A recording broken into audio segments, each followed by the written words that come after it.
Welcome, dear subscribers and curious listeners of my channel. Harry Potter fans never get tired of returning to their favorite books and films. Some rewatch scenes frame by frame, others build theories, ranging from incredibly convincing to, let's just say, eccentric. Today, I invite you to dive into this curious world and explore the strangest, yet devilishly entertaining fan theories. Sit back and enjoy. It's going to be magical and slightly mad. Number 1, Severus Snape, a vampire. Rowling has compared Snape to a bat more than once. His flowing black cloak, ghostly, silent entrances, brooding aura. Fans are convinced this isn't just poetic imagery, it's a clue, the juiciest detail. When Snape gave his class an assignment on werewolves, a jab at Lupin, Lupin retaliated with an essay topic on vampires. Coincidence, or a duel of hints between two professors with dark secrets? Number 2, Ron Weasley, a prophet disguised as a clown. We know Ron as the jokester, the loyal friend. But what if he's actually a seer? He's predicted future events more than once, often by accident. Harry, you're going to get lucky! And then Harry wins the Triwizard Tournament. Ron suspects Tom Riddle is linked to Moaning Myrtle, and he's right. And those brilliant chess moves, maybe he's seeing into the future without even knowing it. Number 3, Chocolate Frog Cards, Dumbledore's spy network. Ever wondered how Dumbledore always knew so much, even things no one could possibly know? One theory claims he used chocolate frog cards as a surveillance system. Almost every wizard has at least one. Imagine if those cards could send information back to Hogwarts. Number 4. Quidditch isn't just a sport, it's a betting ring. The professors at Hogwarts are very invested in Quidditch matches. So much so, fans have come up with a wild theory. They secretly place bets on the outcomes. Absurd? Maybe. But how else do you explain their fierce fights for the best brooms, their obsessive field reservations, and their over-the-top cheering? Sounds like more than school spirit. Number 5, Mrs. Norris, an animagus in love with Filch. Filch and his cat have always been unusually close. What if Mrs. Norris isn't a cat at all, but a person hiding in animal form? According to this theory, she's an animagus with a mysterious past. Dumbledore gave her and Filch sanctuary at Hogwarts. She never shifts back, haunting the castle corridors, guarding her secret and guarding her love. Number 6, Crookshanks, the Potter's old cat. Remember how the Potters had a cat before they died? Now think of Crookshanks, Hermione's clever, elderly pet. He's far too smart and immediately distrusts Scabbers, aka Peter Pettigrew. Some believe he's the same cat who fled after his owner's murder and, years later, found Hermione to continue fighting for the good side. Number 7, Luna Lovegood knew all along. Luna spoke of Nargles, Rackspurts, and all sorts of magical oddities. But what if she wasn't naive at all? This theory says Luna knew those creatures didn't exist. But after her mother died, she chose to go along with her father's delusions to stay close to him. Not a strange girl lost in fantasy, but a loving daughter performing in a quiet, whimsical theatre of grief. Number 8, Hagrid was banned from magic by mistake. Hagrid was expelled at 13. His wand snapped, his name smeared. The official story claimed he opened the Chamber of Secrets and set a monster loose. But in Chamber of Secrets we learn the truth. It was Tom Riddle who framed him. Tom, charming and cunning, pointed the blame at Hagrid, and the Ministry believed him without question, or maybe they didn't. Maybe they just needed someone to blame. The theory says Hagrid was a convenient scapegoat, half giant, poor, misunderstood, the kind of boy the Ministry didn't mind silencing. Even after Dumbledore cleared his name years later, no one lifted the ban on his magic. "They never cleared me name," Hagrid says softly. And yet he still performs magic, illegally. His pink umbrella hums with broken spells. Creatures obey him. Fire leaps from his hands. And Dumbledore never stops him. He trusts him like a wizard, not a criminal. It's possible the Ministry knew he was innocent all along, that they let the punishment stand to avoid embarrassment. A quiet mistake buried beneath bureaucracy. It would explain why Hagrid is so fiercely loyal to Hogwarts, why Dumbledore defends him at every turn, not just out of kindness, but out of guilt, because sometimes the real magic isn't what you cast with a wand, it's surviving the world without one. Number 9. Albus Filch is a wizard who lost his memory. Albus Filch stomps through the corridors with a lantern in one hand and bitterness in the other. He glares at students practicing spells, he mutters about punishments, he keeps chains and shackles in his office. "I want to see some punishment," he growls in Philosopher's Stone. But there's something behind the anger, something deeper than simple cruelty. A theory whispers that Filch wasn't always a squib. He was once a wizard, and he lost it all. They say a magical accident took his powers, a spell gone wrong, a duel maybe, or a curse he didn't understand. The result? His memory fractured, his wand gone, his connection to magic severed. He remembers fragments, the flick of a spell, the feeling of power in his palm, but now nothing, just silence where magic used to be. And so he clings to Hogwarts, to rules, to corridors he can still control.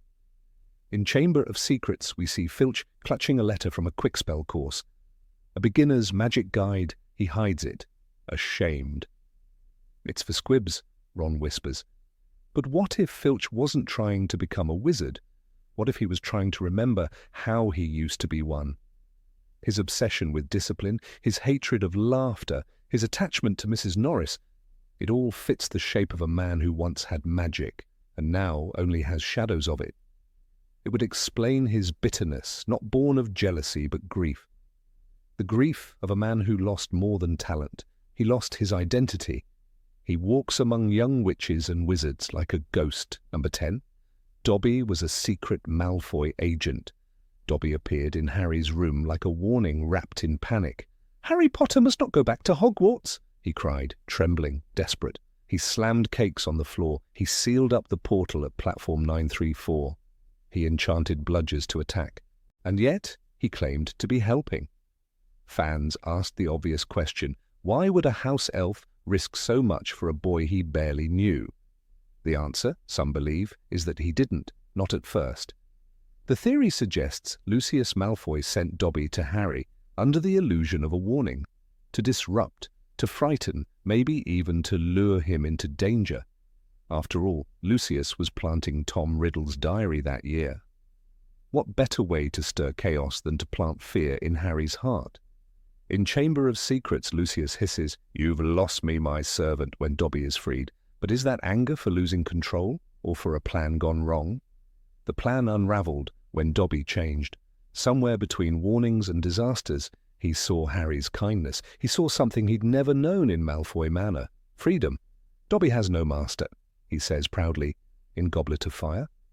But before that, he still obeyed. He still followed Malfoy orders, perhaps even without knowing the full consequences. Elves are bound by magic. A command disguised as concern could have been enough. It hurts to imagine. Dobby, unknowingly a pawn in Lucius's game. But that's what makes his rebellion powerful. He chose to defy, to protect, to act not from command but from love. That's why his final words stay with us. Such a beautiful place to be with friends. Whether or not he started as a spy, Dobby died a hero, and that's the truth that matters. Number 11. Neville used the wrong wand. Neville struggled, his spells fizzled, his potions exploded, professors sighed, and students laughed. "Why is it always me?" he muttered more than once. But everything changed after the battle at the Department of Mysteries. His wand broke. He got a new one. And suddenly, Neville Longbottom became something else entirely. Brave. Powerful. A leader. Fans believe the answer was in his wand all along. His old wand wasn't truly his. It had belonged to his father, Frank Longbottom, a respected auror, tortured into madness by Bellatrix Lestrange. Neville inherited the wand, but not its loyalty. Ollivander once said, "The wand chooses the wizard," and that's the key. A wand bound to another soul resists its new master. It may obey, but it will never sing. In Half-Blood Prince, Neville's progress is subtle but steady. By Deathly Hallows, it's undeniable. He stands alone against the Carrows, leads Dumbledore's army, decapitates Nagini. McGonagall calls him as good as any aura. The moment he receives a wand that chooses him, his magic responds. His confidence grows, his destiny finds him. It's not coincidence, it's compatibility. This theory paints a quiet tragedy. For years, Neville tried to honor his father by using his wand, but only when he let go of that legacy could he become himself. Magic, after all, is personal. It needs a bond. And Neville's power wasn't missing, it was waiting for the right wand and the right moment. Number 12. Dumbledore and Grindelwald made an unbreakable vow. Dumbledore waited. Year after year, as Gellert Grindelwald built an empire of fear across Europe, Albus did nothing. The world whispered, why doesn't he stop him? The answer came later, when Dumbledore finally faced his old friend in 1945.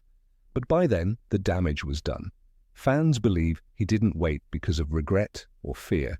He waited because he couldn't fight him, not physically, not magically. They had made an unbreakable vow. It makes sense.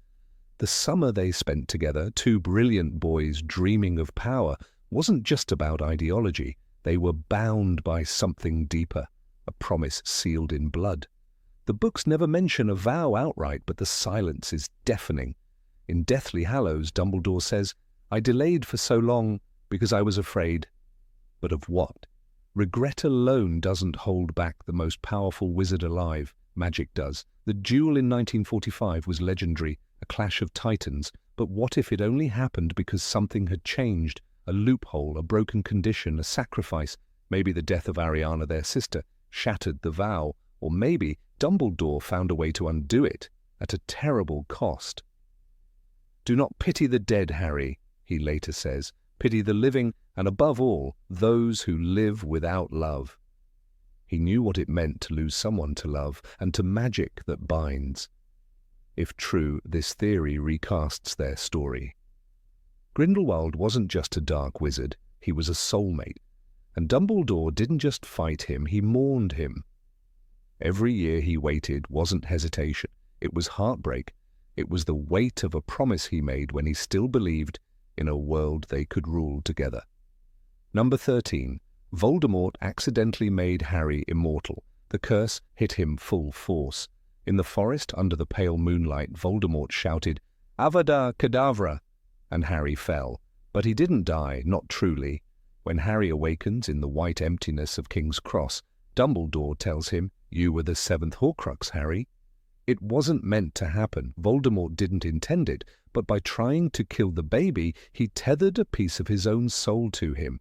Magic, that ancient magic, that wild, doesn't always follow the rules. Fans took that moment and went further. What if the connection didn't vanish when the Horcrux was destroyed? What if, by surviving the killing curse twice, once as a baby, once as a man, Harry broke something even deeper? Death, perhaps. He faced it, defeated it, walked through it, and came back. Does it hurt? He asks, in that quiet place between worlds. Dumbledore only smiles. The idea haunts people. Harry, eternal, never aging, never falling, watching as Ron's hair turns white, watching Hermione's voice grow soft with time. Teddy Lupin grows up. Ginny grows old. The burrow becomes quiet. The world moves forward, and Harry stays the same. He was marked by the Dark Lord not just with a scar, but with a destiny he never asked for. It fits the tone of the series. Magic gives, but it takes. Voldemort sought immortality and paid the price. Harry never wanted it, but what if he received it anyway? A life with no end, a hero wandering through generations, bearing the burden of surviving not just a war, but time itself. A boy who lived and kept living. Number 14. Draco Malfoy was a werewolf. Draco Malfoy was pale. He had dark shadows under his eyes. He drifted through the halls of Hogwarts like a ghost, barely speaking to anyone. In Harry Potter and the Half-Blood Prince, Harry notices it first. He looks ill, doesn't he? Ron mutters as Draco passes them, hunched and distracted. Something is wrong. but no one can say exactly what. Some fans believe they can. They think Draco was bitten by a werewolf. The theory claims Fenrir Greyback, the savage werewolf loyal to Voldemort, attacked Draco as punishment, or worse, as a threat. In Chapter 2 of Half-Blood Prince, Bellatrix Lestrange mentions Fenrir by name. He's a bit savage, of course, but he has his uses, she says. Fans point out that Voldemort used Greyback to control people. What if Lucius Malfoy failed the Dark Lord one too many times? What if the price was Draco? Draco's behavior fits. He vanishes for long stretches. He avoids light. He's constantly nervous, checking over his shoulder. Madame Pomfrey sees him often, though no one says why. Lupin, another werewolf, once described his symptoms: fatigue, anxiety, a sense of isolation. Draco has all of them. His change in demeanor wasn't just fear, it was transformation. J.K. Rowling denied the theory. She said Draco was under pressure, not cursed. But that didn't stop fans from looking deeper. Why does he avoid the hospital wing during full moons? Why does he flinch when Professor Snape brings up beasts? There's no proof, but the clues are there. And in the world of magic, even the wildest ideas can feel just a spell away from true. Number 15, Professor McGonagall was a Ministry spy. Few characters in the wizarding world command the same blend of respect, fear, and admiration as Professor Minerva McGonagall. With her sharp features, commanding voice, and unwavering sense of justice, she stood like a pillar of strength beside Albus Dumbledore throughout the darkest days of Voldemort's rise. But beneath her polished exterior and adherence to Hogwarts tradition, there are hints, subtle, almost invisible, that point to a different role she may have played behind the scenes, that of a covert Ministry spy. The Ministry of Magic has always sought to maintain control over Hogwarts. Education, after all, shapes the future of the magical world. It is no coincidence that Dolores Umbridge was sent in under the guise of educational decrees during the height of the Second Wizarding War. But long before her, another channel between Hogwarts and the Ministry existed, and that conduit, some suggest, was McGonagall herself. Minerva's connections to the Ministry were deeper than most realized. Though she was a devout ally of Dumbledore, she made regular visits to the Ministry, often under the pretense of school governance or curriculum consultations. These trips were never questioned. The reader might recall the moment in Order of the Phoenix when she told Harry, "I will do everything in my power to ensure you are not unfairly treated by the Ministry." Her words were calm, but her knowledge of internal procedures hinted at an intimacy with Ministry workings that few outside the system possessed. What's more telling is her ability to navigate bureaucratic waters with ease. In Goblet of Fire, during the Triwizard Tournament, McGonagall knew precisely how to challenge Barty Crouch Sr.'s decisions and whom to speak to when the rules were being twisted. This level of fluency does not come from casual interaction, it suggests active participation. Her friendship with Bartemius Crouch Sr., though rarely mentioned, was not incidental. Crouch, a man known for his rigid enforcement of laws, was a natural ally for someone like McGonagall. Both believed in order, discipline, and the sanctity of magical law. Some even speculate that she acted as his eyes and ears within Hogwarts during the First Wizarding War, particularly as Dumbledore's stance on leniency towards certain students, like Severus Snape, caused ripples through Ministry corridors. Yet if she was a spy, she was not one who acted in opposition to Dumbledore. That's the brilliance and tragedy of the theory. McGonagall, loyal to the core, may have been the perfect bridge between the headmaster's ideals and the Ministry's ever-tightening grip. In this role, she could filter information, sway officials subtly, and report on potentially damaging initiatives, all under the cover of administrative cooperation. Take, for instance, her reaction to Umbridge's appointment. While visibly opposed to the Ministry's interference, McGonagall was one of the few professors who knew exactly how far Umbridge's power extended. She warned Harry not to provoke her. "You're going to have to be careful, Potter," and seemed to understand the political landscape better than any other staff member. How would she possess such insights unless she had access to private Ministry communications? There's also the curious matter of her unwavering adherence to rules. even when they clashed with her conscience. In Philosopher's Stone, when she caught Harry flying without permission, she reprimanded him harshly, but then arranged for him to join the Gryffindor Quidditch team, a compromise between law and instinct.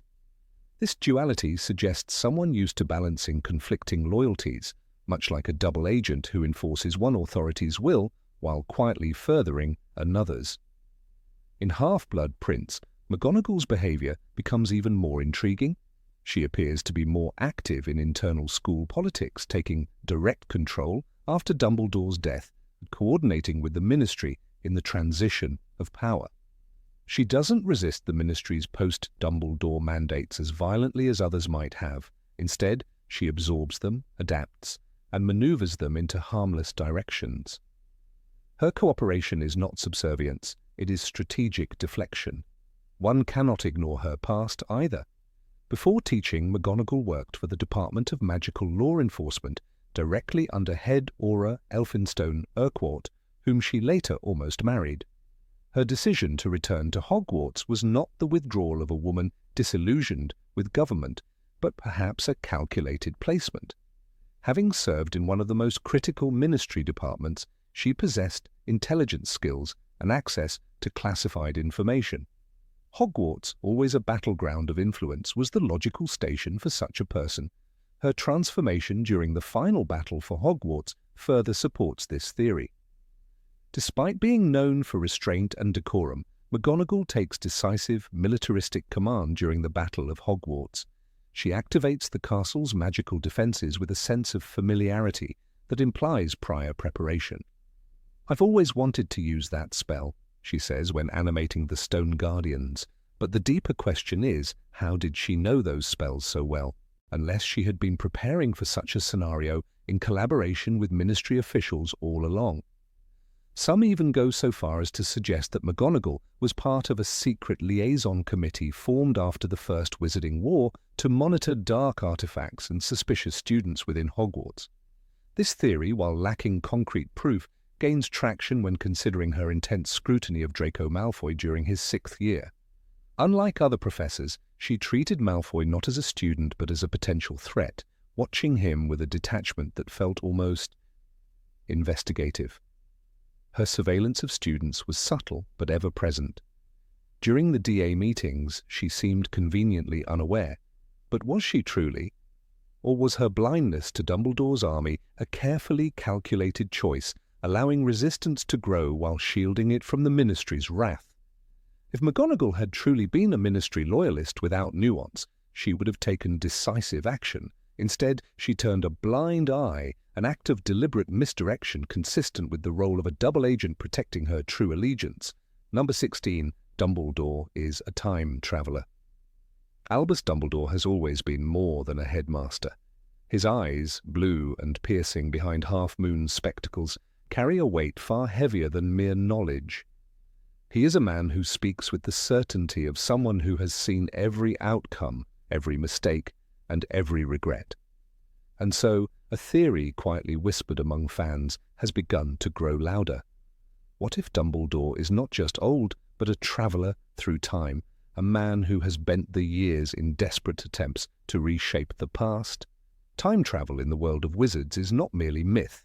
It exists, albeit dangerously, through magical devices known as time turners. Hermione Granger used one in her 3rd year, to attend multiple classes and eventually to save both Sirius Black and Buckbeak. The Ministry of Magic strictly regulates these devices, knowing well that meddling with time often exacts a heavy price. But Dumbledore, powerful, cunning, and willing to take risks for the greater good, has always existed outside ordinary boundaries. Could it be that he has travelled further than any wizard before him? Let us imagine the core of the theory, that Dumbledore has used time travel repeatedly, not for academic curiosity, but to undo personal tragedies. Chief among them, the accidental death of his sister, Ariana Dumbledore. Her passing was the defining moment of Albus's youth, the shattering of his family, and the beginning of a life drenched in guilt. "Grindelwald and we were arguing, and Ariana got caught in the crossfire," Dumbledore confessed, in the Deathly Hallows. But what if he had tried to change it? The tragedy of Ariana is a perfect candidate for temporal manipulation. The guilt he carries throughout his life is not a mere shadow, but a wound that never closes. In some versions of this fan theory, Dumbledore goes back to that moment again and again, trying to intervene, trying to save her. But time, like fate, resists change. Every attempt ends the same way: a flash of light, a broken girl, a fractured family. And so he returns to the present, older, wearier, and more resigned. But time travel, especially repeated travel, is not without side effects. Each journey might not just age the body but alter the soul. Dumbledore's strangely omniscient nature, his knowing smile, his perfect timing, his uncanny sense of when and how to act, begins to make sense if we accept the idea that he has seen it all before. Not once, but many times. He is not guessing what Voldemort will do next, he remembers. Consider his relationship with Tom Riddle. Dumbledore visits the orphanage in 1938 and immediately senses the darkness within the boy. "I can make things move without touching them. I can make animals do what I want them to do," the young Riddle says. Dumbledore keeps a careful watch from then on, but why?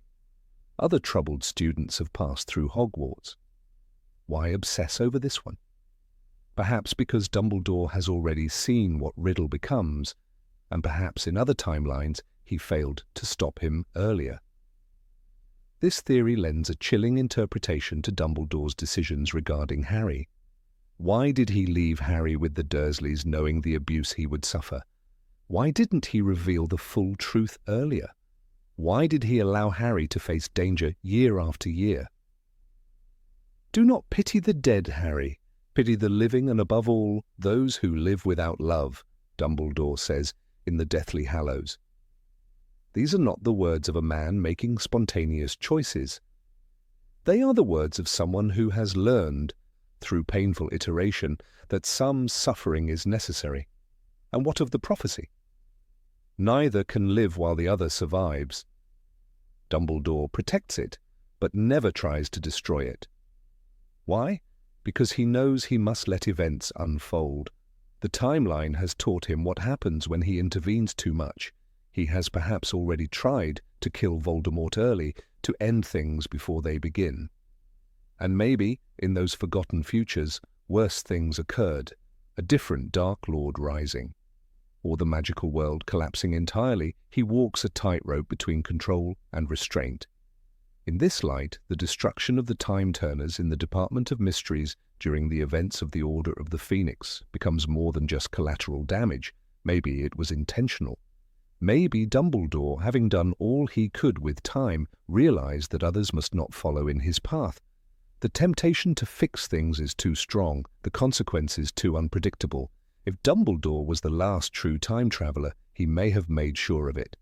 Then there's his cryptic language. Dumbledore speaks in riddles, not just to Harry, but to everyone. "It is our choices, Harry, that show what we truly are, far more than our abilities." Such a line feels less like advice and more like the lesson learned by a man who once had all the ability in the world and used it to rewrite fate, only to find that choice and sacrifice matter more than power. Each word he says feels etched by experience rather than imagination. Another curious detail lies in his portrait. After Dumbledore dies, his image in the headmaster's office seems more aware than a simple magical echo should be. He speaks with insight, offers advice, and seems to process new information. Most portraits are static, but Dumbledore's is not. What if his portrait is not just enchanted, but holds a fragment of knowledge gained across timelines? A relic of a traveller who has lived many lives? Dumbledore's relationship with Severus Snape also invites reconsideration. He entrusts Snape with Harry's protection, even knowing Snape's past loyalties. He seems utterly confident in Snape's redemption, as if he has seen this scenario before and knows how it plays out. Perhaps he once killed Snape in another version of events. Perhaps he once failed to gain his trust and lost everything. This time he chose mercy, and it worked. And in the mirror of Erised, Dumbledore claims he sees a pair of thick woolen socks. But Harry suspects this isn't true. Perhaps Dumbledore sees something more abstract, Not his family alive or himself as supreme mugwump, but a world where he never had to travel back. A world where he made the right choices the first time, a world unscarred by his mistakes. That, perhaps, is his true desire. Number 17, Molly Weasley used love potions. Of all the mysteries that lurk beneath the surface of the wizarding world, few theories are as unsettling as the 17th, that Molly Weasley, the warm, bustling matriarch of the Weasley family, may have secretly used love potions, not merely as a motherly precaution, but as a subtle tool of control. Her reputation as a loving mother is indisputable. Her meals are legendary, her embrace a sanctuary. But if we peel back the layers of pumpkin pasties and treacle tart, we begin to see something darker simmering beneath the gravy. In the wizarding world, love potions are treated with a strange mix of frivolity and caution. Fred and George Weasley, the prankster twins, sold them openly at Weasley's Wizard Wheezes, boasting their effectiveness with youthful glee. But in Half-Blood Prince, the narrative shifts. Hermione warns Harry that love potions can grow stronger over time, and in the wrong hands, their effects can be deeply unsettling. "They're not just tricks," she says. "They're dangerous." She speaks from a place of knowing, with a tension in her voice that suggests experience, or perhaps unease. Molly Weasley's deep devotion to her family is clear from the moment Harry steps into the burrow. She is warmth and welcome, the very embodiment of a maternal archetype. Yet there's something curiously insistent about her efforts to feed others. Harry is plied with food before he can even put down his trunk. Ron, perpetually hungry, never questions it. But Hermione, sharper, more discerning, seems wary. Could Molly's kitchen have been more than a haven? Could it have been a brewing ground? Consider the odd dynamic between Hermione and Ron. For years their tension flared and cooled, rarely aligning at the same moment. Then in their 6th year things shifted. Ron, who had previously seemed bewildered by Hermione's emotional outbursts, suddenly found himself obsessed with lavender brown, only to end up in the hospital wing after a poisoning. When Hermione visits him, her concern is palpable, but it's Molly who sits at his side, spooning food into his mouth. Shortly afterward, Hermione and Ron's relationship begins to solidify. It is almost as though the sickness was a reset, a moment in which Molly could subtly intervene. There is precedent for this kind of manipulation. Merope Gaunt, mother of Tom Riddle, used a love potion to trap Tom Riddle Sr. Their son, born of that deceit, grew into the darkest wizard the world had ever seen. Dumbledore himself admits the tragedy of it. The books repeatedly emphasize that love created through potions is not real and can lead to disaster. But what if the potion wasn't used to create love out of nothing, but to gently coax feelings that were already budding? Ginny's infatuation with Harry is often brushed off as childhood admiration. But her obsession was intense. In Chamber of Secrets, she is so overwhelmed by his presence that she can barely speak. While this could be dismissed as shyness, it becomes more suspicious when we consider how seamlessly their romance develops later. After years of silence, she suddenly transforms into a confident, assertive young woman, catching Harry's eye almost overnight. Is it growth or influence? In Half-Blood Prince, when Harry finally kisses Ginny, the moment is oddly devoid of build-up. Without thinking, without planning it, without worrying about the fact that 50 people were watching, Harry kissed her. It's described as instinctive, spontaneous, but also strangely automatic. Hermione, who had always been attuned to love potions, never comments. She accepts the pairing as natural, but what if that silence was born of unease? The culinary atmosphere of the Burrow is almost sacred. Every holiday, every crisis, every celebration revolves around food. Molly cooks obsessively, roasts, pies, puddings, stews. Guests are overwhelmed with servings before they can even sit down. It's a comfort, yes, but also a channel. Love potions, like many brews, can be subtly integrated into meals. They don't require direct administration. A bit of essence in the gravy, a few drops in the pumpkin juice, harmless if one trusts the cook. Even Fleur Delacour, who marries Bill Weasley, faces Molly's scrutiny. The tension between them is fierce. Molly disapproves, and no meal at the Burrow passes without a veiled jab or a cold glance. But when Fleur nurses Bill after his mauling by Fenrir Greyback, Molly softens. The food becomes warm again. Acceptance brews slowly, and Fleur wins her way into the fold, not through confrontation, but through endurance. The kitchen becomes a gatekeeper. One must earn their place at the table. And then there is Percy, the estranged son. He breaks away from the family, sides with the ministry, and abandons them in their time of need. He avoids Molly's food. He avoids the Burrow. He returns only when the world crumbles and reconciliation becomes the only option. His re-entry into the family is marked not by apology, but by a meal. The table once again serves as a threshold. Hermione's own warnings about love potions come not just from intellect, but from observation. She knows how easily they can distort reality. When Romilda Vane attempts to seduce Harry with a spiked chocolate cauldron, the result is near tragic. Ron eats the chocolate by accident and is nearly killed. The incident reveals the potency and the peril of such concoctions. Molly, with her vast domestic knowledge and experience, would undoubtedly know how to mask such effects more elegantly. Fred and George, though mischievous, may have inherited more than a knack for humour from their mother. Their shop specialises in products that flirt with danger, but they never cross into true darkness. Perhaps they know the line because they've seen it walked in their own home. They joke about love potions, but they never seem to use them.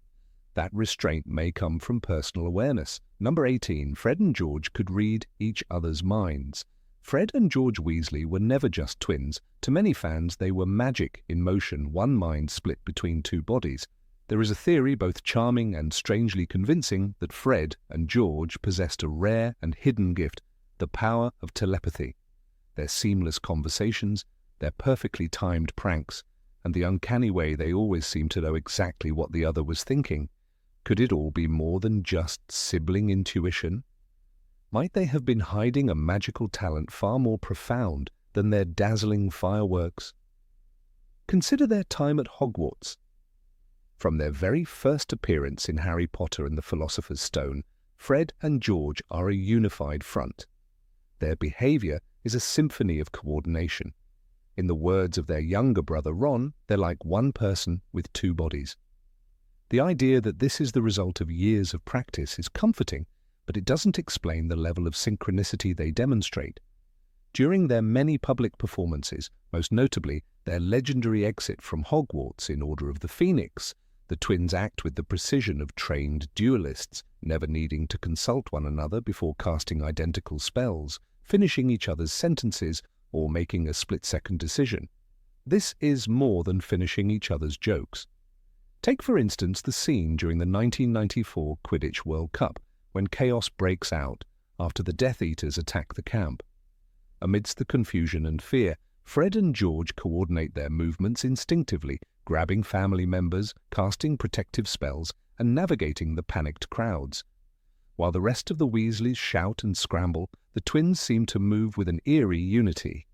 There is no hesitation, no spoken plan, just action. George grabs Ginny, Fred signals Bill with a glance, and they all retreat to safety as if part of a pre-rehearsed drill. Did they practice for this, or did they know, instinctively, what the other would do?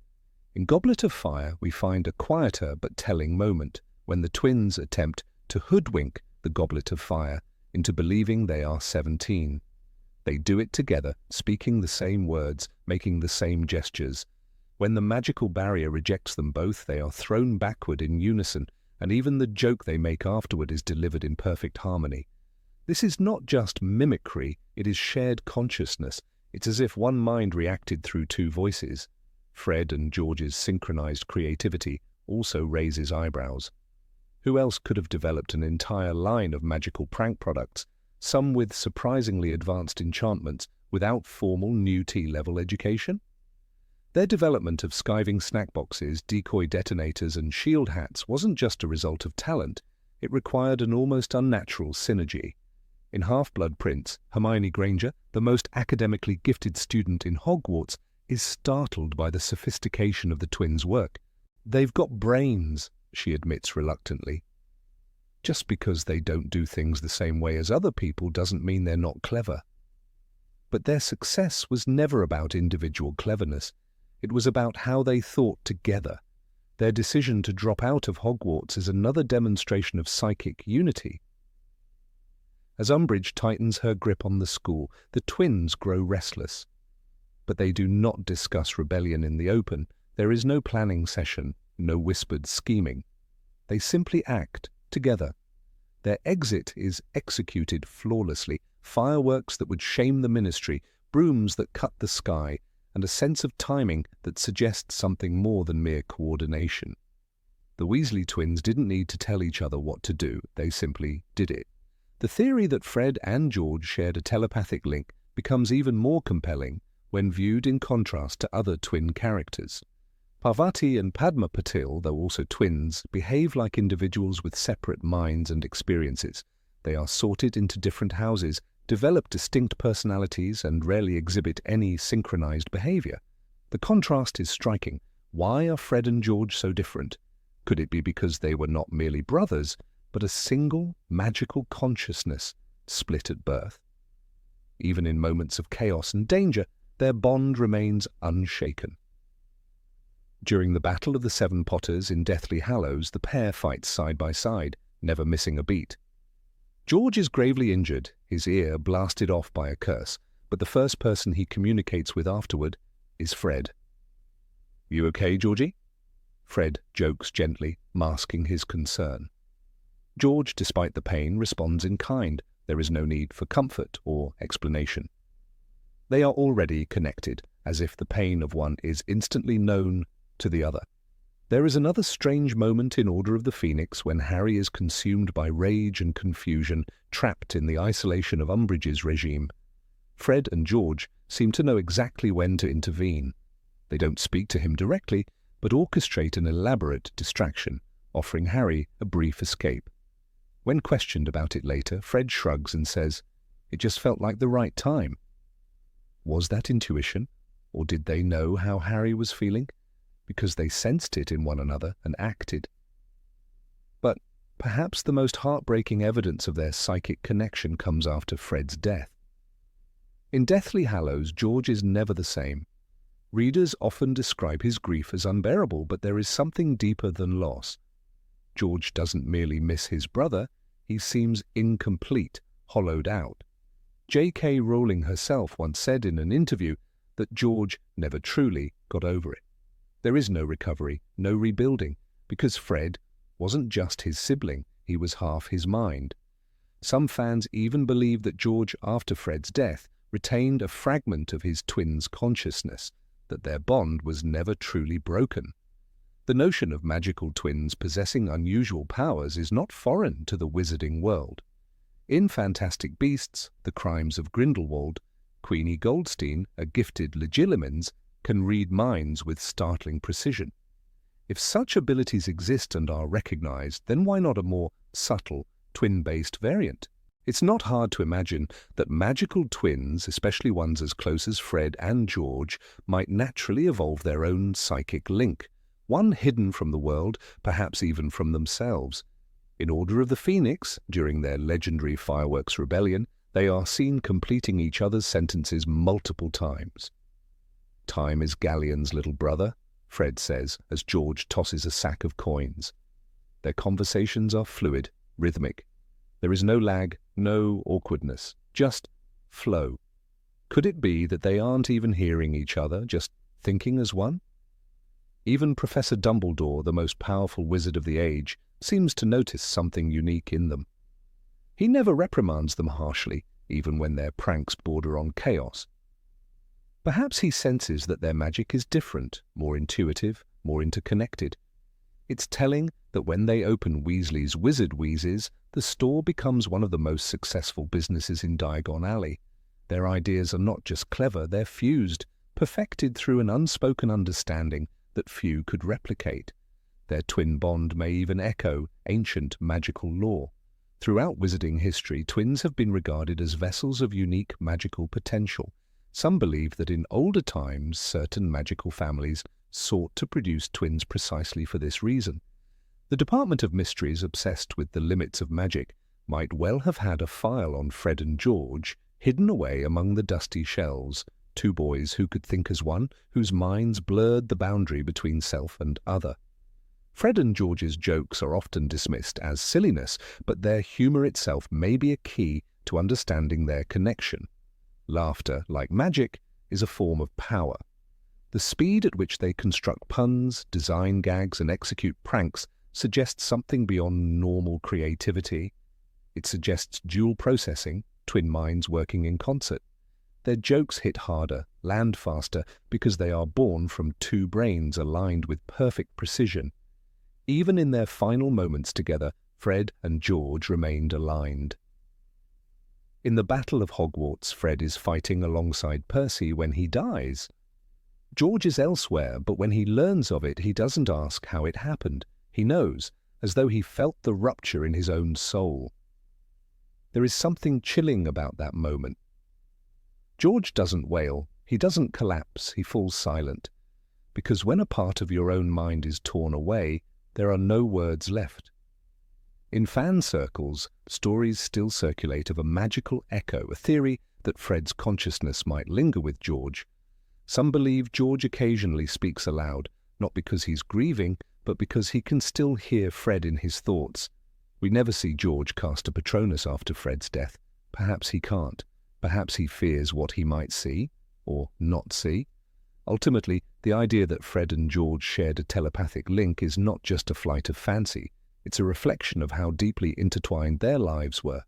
Magic is not always about wands and incantations. Sometimes it is the invisible bond between souls, the quiet current of thought between two minds that never needed words.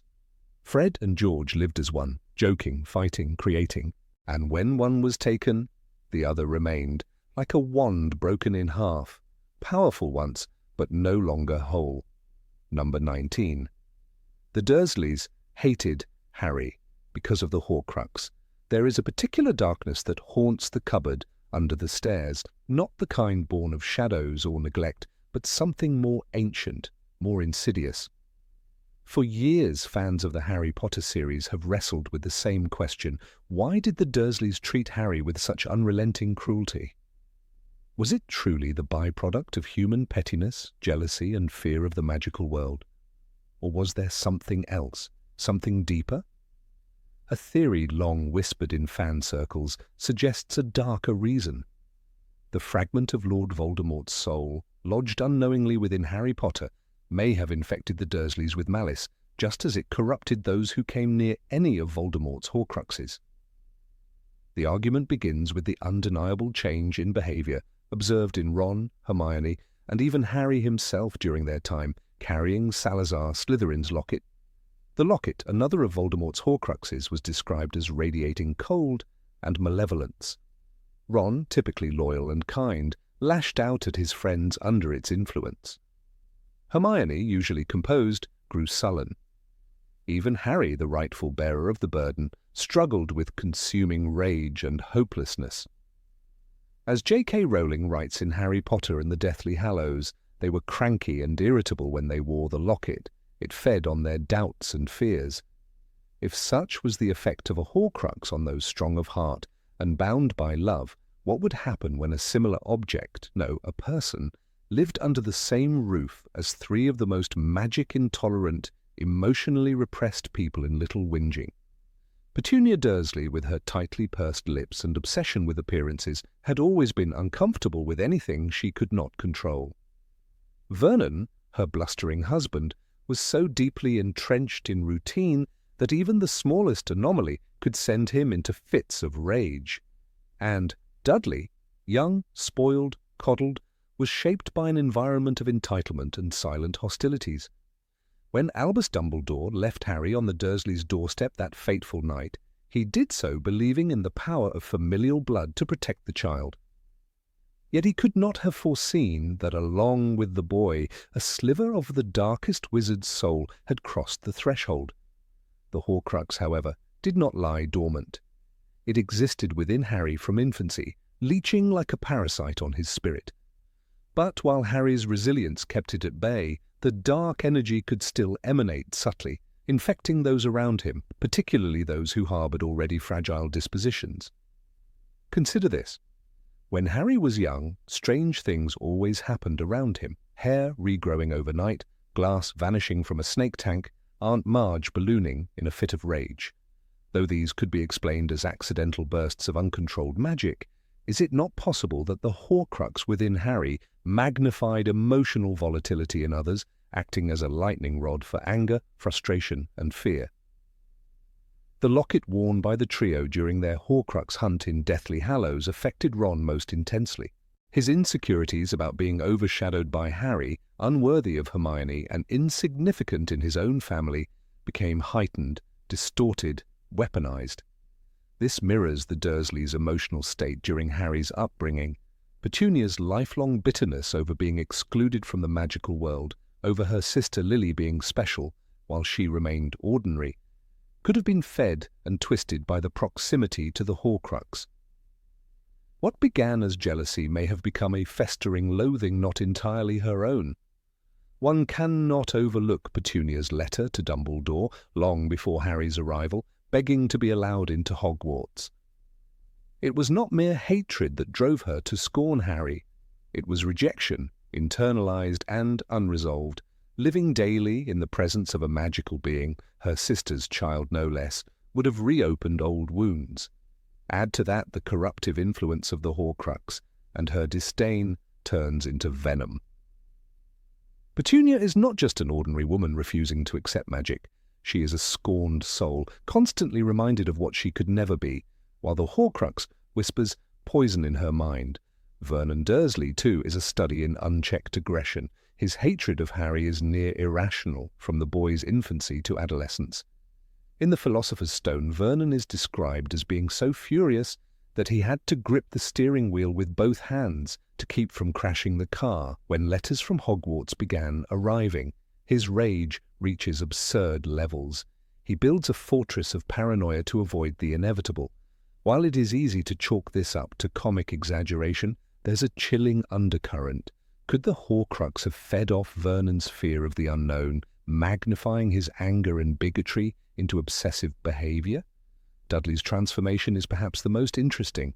In Order of the Phoenix, after being attacked by Dementors, he gains a glimpse, just a glimpse, into Harry's world, and for the first time, he experiences real fear.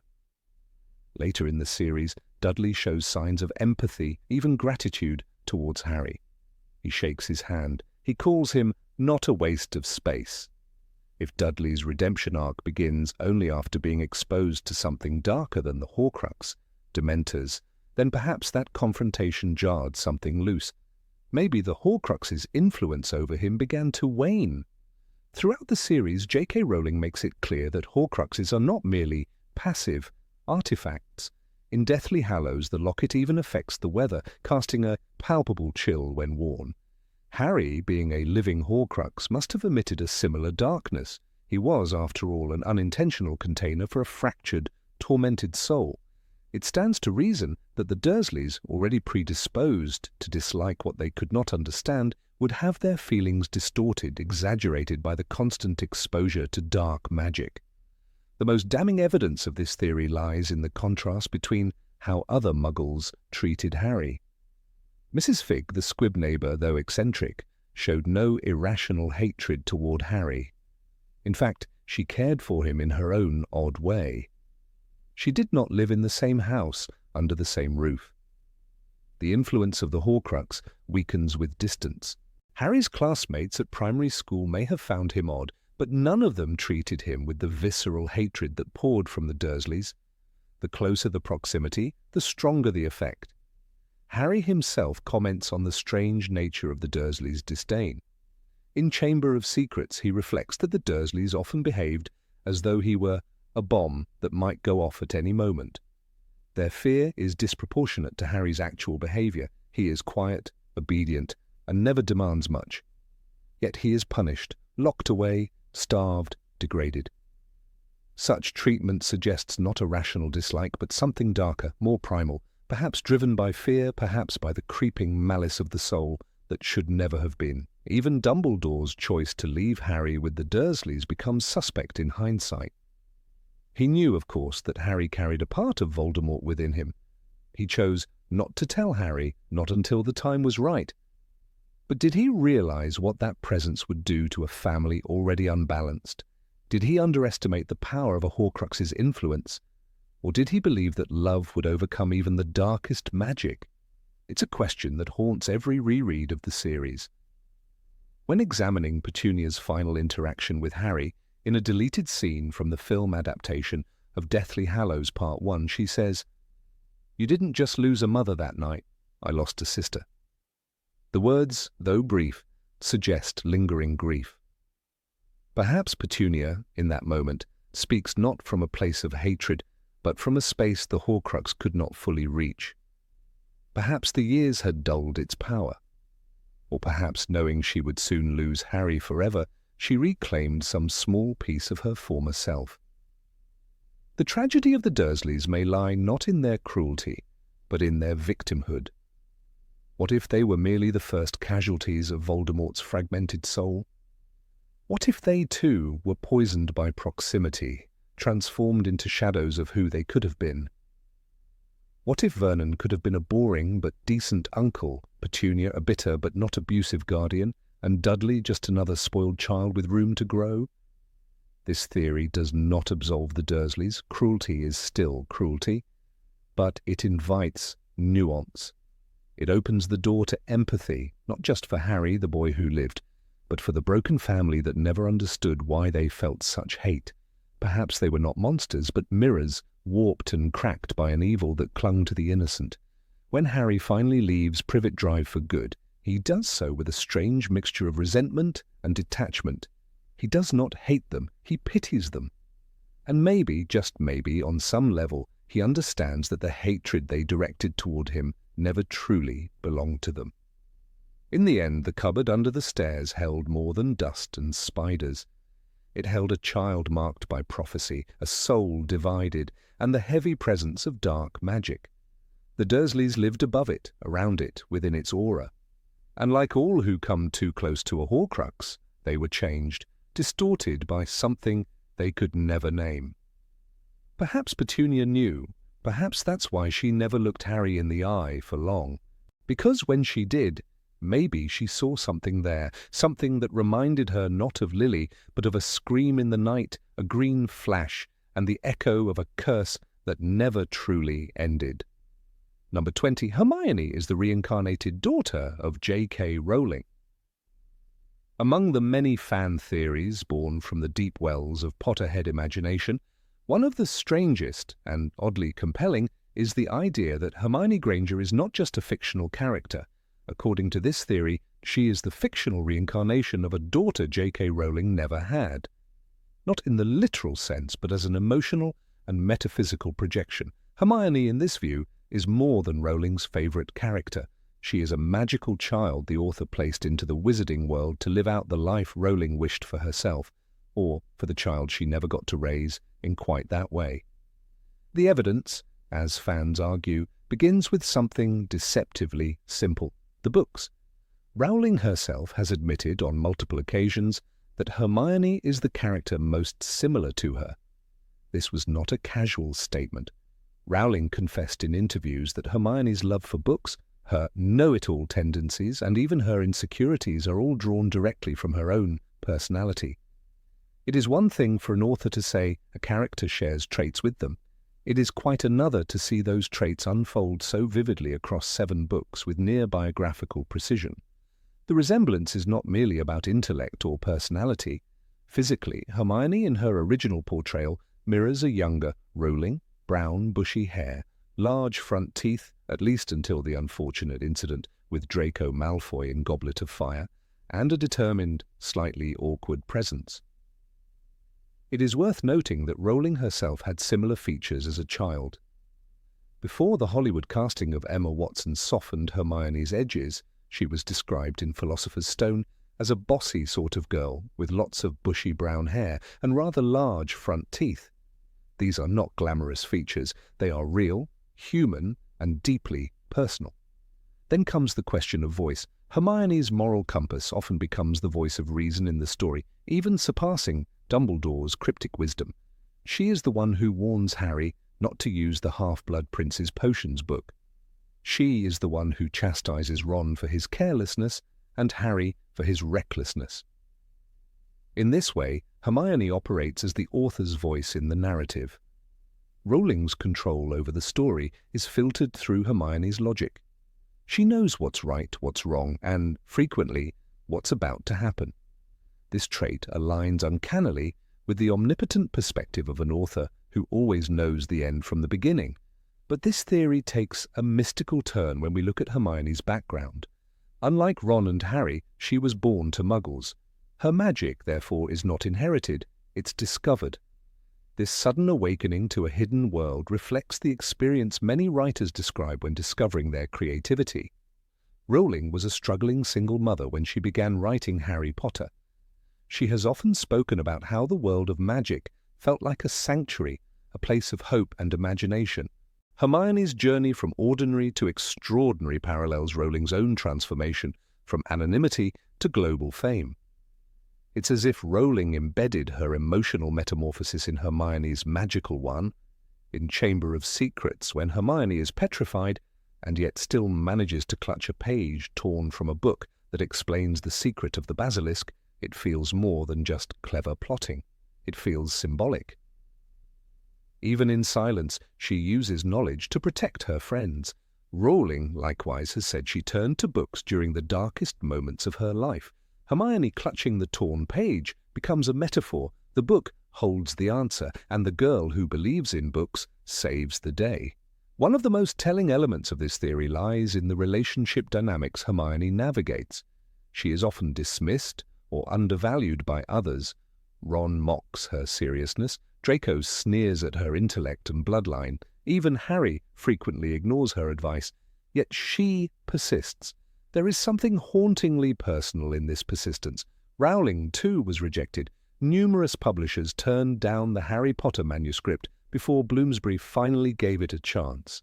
Hermione's tireless efforts to be taken seriously, to be seen and heard in a world dominated by louder or more entitled voices, echo the struggles of a woman fighting to carve her name in a male-dominated literary world.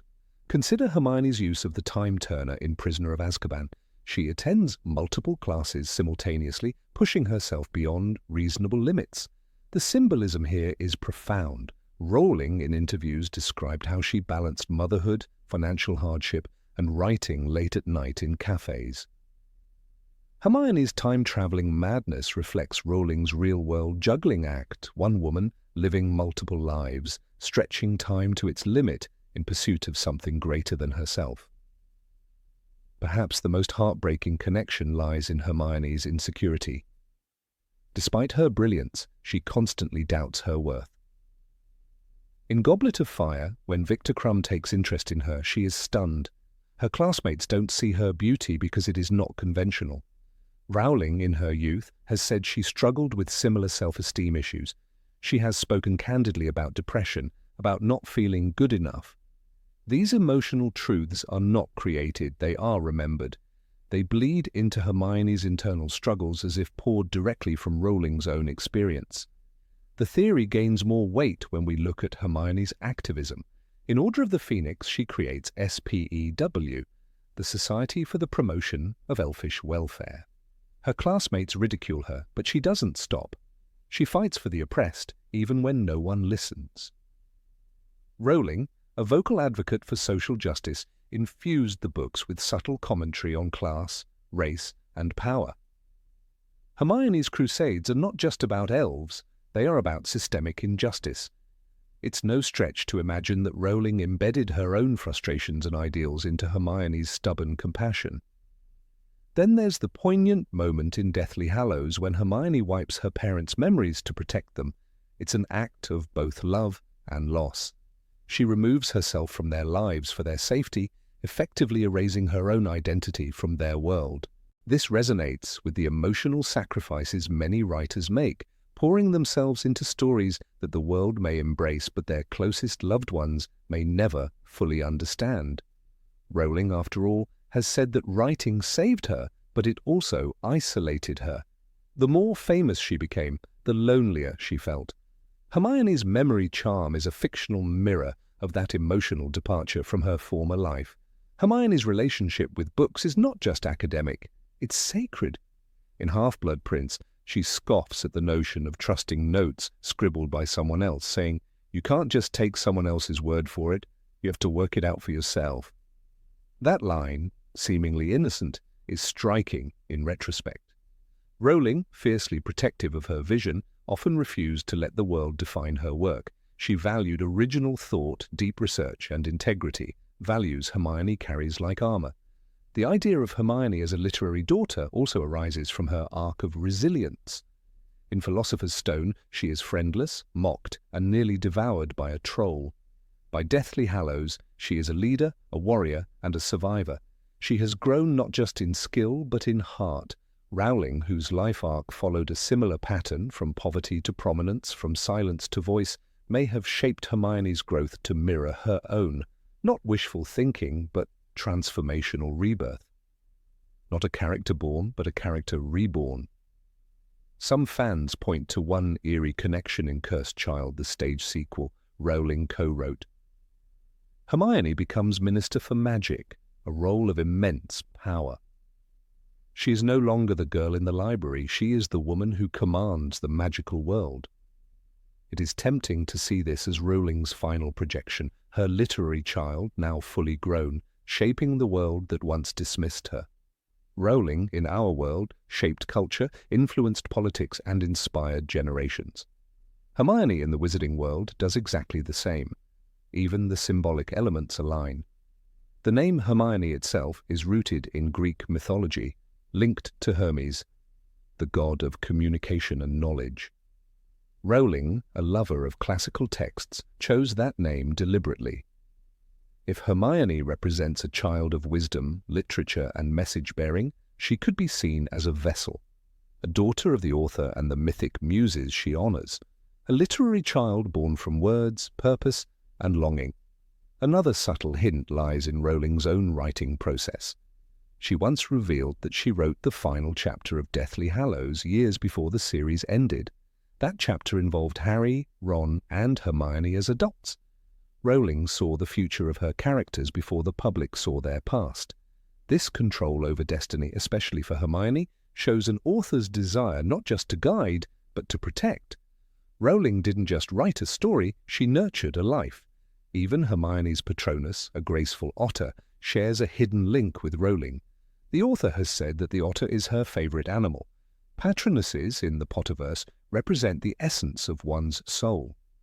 That Hermione's soul reflects Rowling's favorite animal is perhaps the most personal signature an author can leave.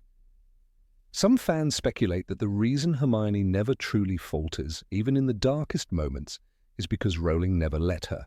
She is the only character consistently protected from humiliation, scandal, or defeat. Not because she is perfect, but because she matters too deeply. She is sacred ground, the daughter who could not be hurt. Ultimately, whether one believes this theory or not, the emotional truth is undeniable. Hermione Granger is not just a character on the page. She is a piece of Rowling's heart, cast in fiction, a girl who was made to live in a world of magic, because the real one was often too cruel. A daughter not born, but imagined, and in that imagining something powerful was created, a heroine who changed the world, and in doing so, healed the woman who wrote her. Number 21, Voldemort is a descendant of Grindelwald. There is something about Tom Riddle's path that feels eerily familiar. Before the name Voldemort sent shivers down spines, before the rise of the Dark Lord, there was another shadow stretching across Europe, Gellert Grindelwald. He too sought dominion, not merely over people but over the very nature of magic itself. It is no surprise that fans and scholars of the wizarding world have long whispered of a possible hidden link, not merely of ideas, but of blood. What if Voldemort, the heir of Slytherin, was also a distant descendant of Grindelwald? The surface similarities are difficult to ignore. Both Grindelwald and Riddle were prodigies, born with innate talents far beyond their peers, Both rejected the limitations of traditional magical education. Both believed in the supremacy of magical beings over muggles, though they differed in presentation.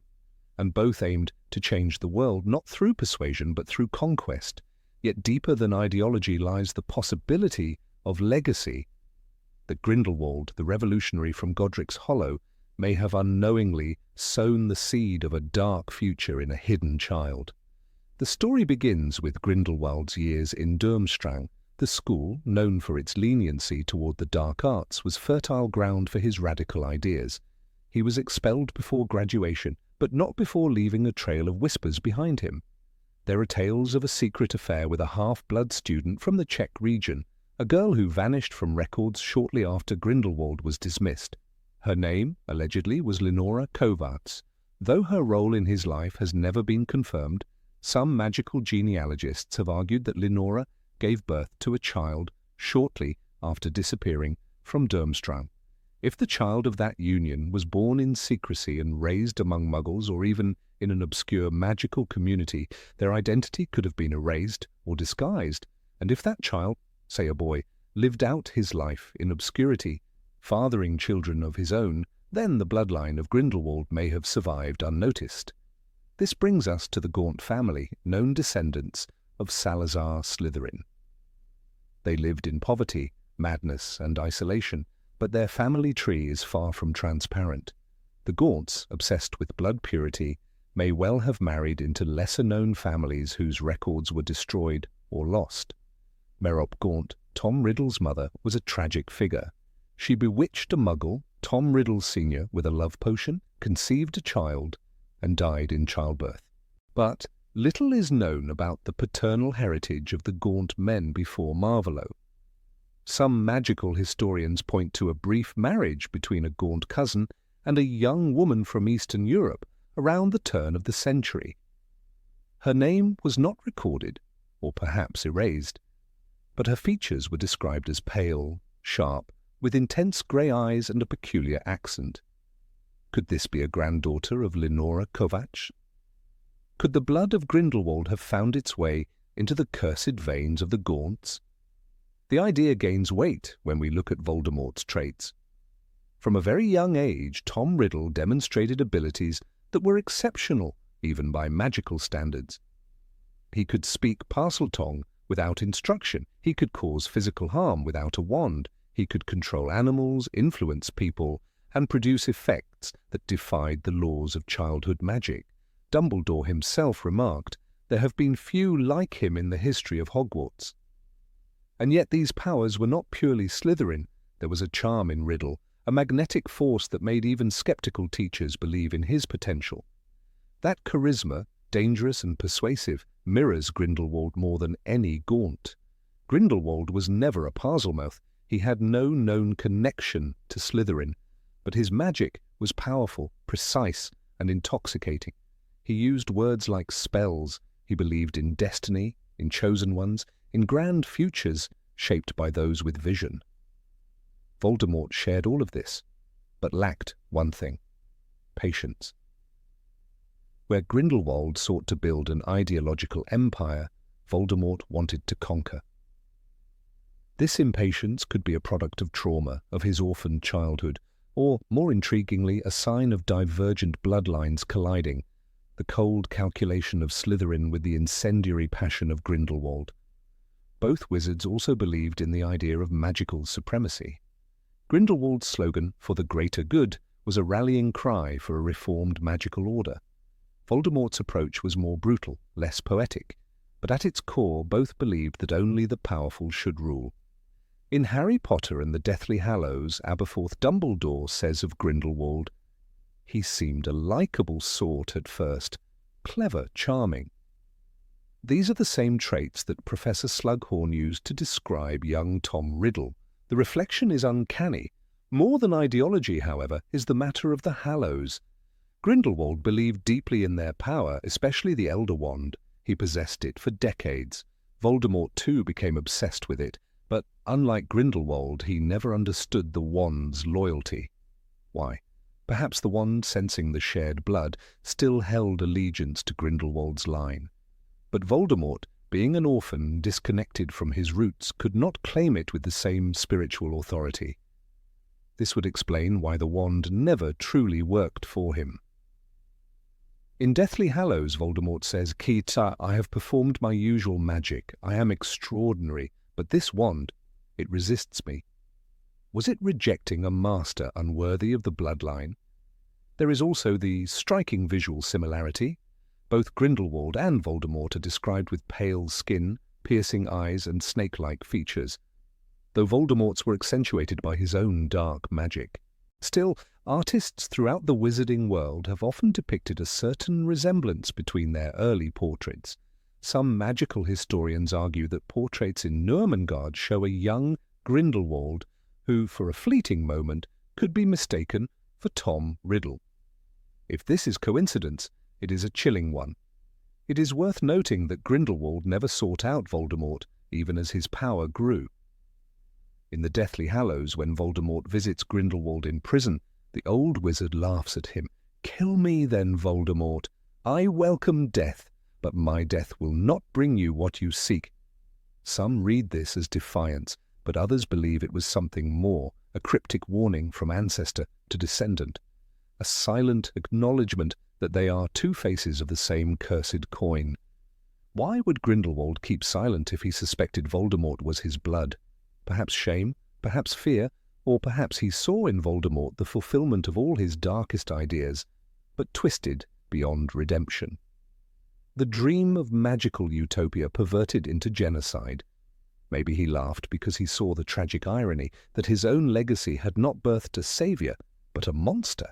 Even Dumbledore, who understood both men better than anyone, sensed their connection. Though he never suspected blood ties, he often compared them in his private writings. In The Life and Lies of Albus Dumbledore, Rita Skeeter includes a passage from one of his letters. "Gellert spoke of shaping the world. Tom spoke of owning it, but they both sought the same throne atop a mountain of bones."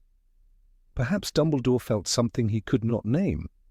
A thread running through time, binding the two great evils of his life. Voldemort's name itself may be a clue.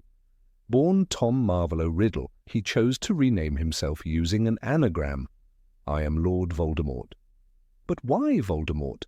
Some linguists point to the French roots, Voldemort meaning flight of death or theft of death. Others suggest the name mirrors older Germanic runes, evoking ancient magic, the kind Grindelwald pursued. Could the name be a subconscious echo of his heritage? A name buried in the blood, remembered only by the soul? Another detail lies in Voldemort's fascination with the Deathly Hallows. Though he never understood them, he pursued them with fury. He desired the Elder Wand. He dismissed the Resurrection Stone. But he never sought the cloak, perhaps because he feared what true invisibility represented, the humility of death.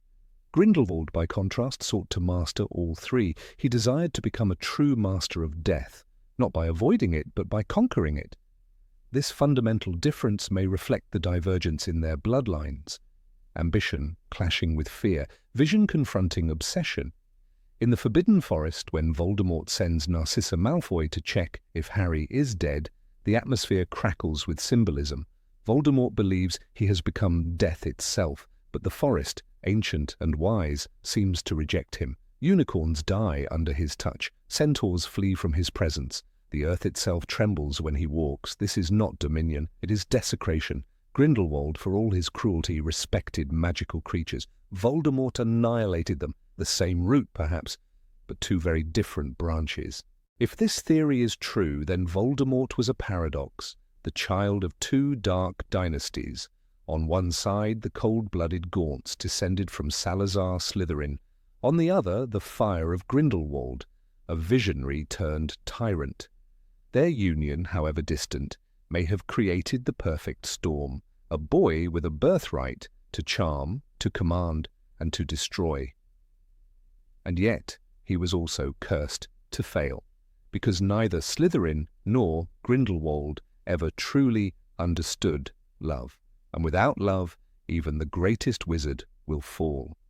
It is chilling to imagine that the two greatest threats to the wizarding world may have shared a common ancestor, that the darkness which Dumbledore fought not once, but twice, was not two battles, but one, stretched across generations.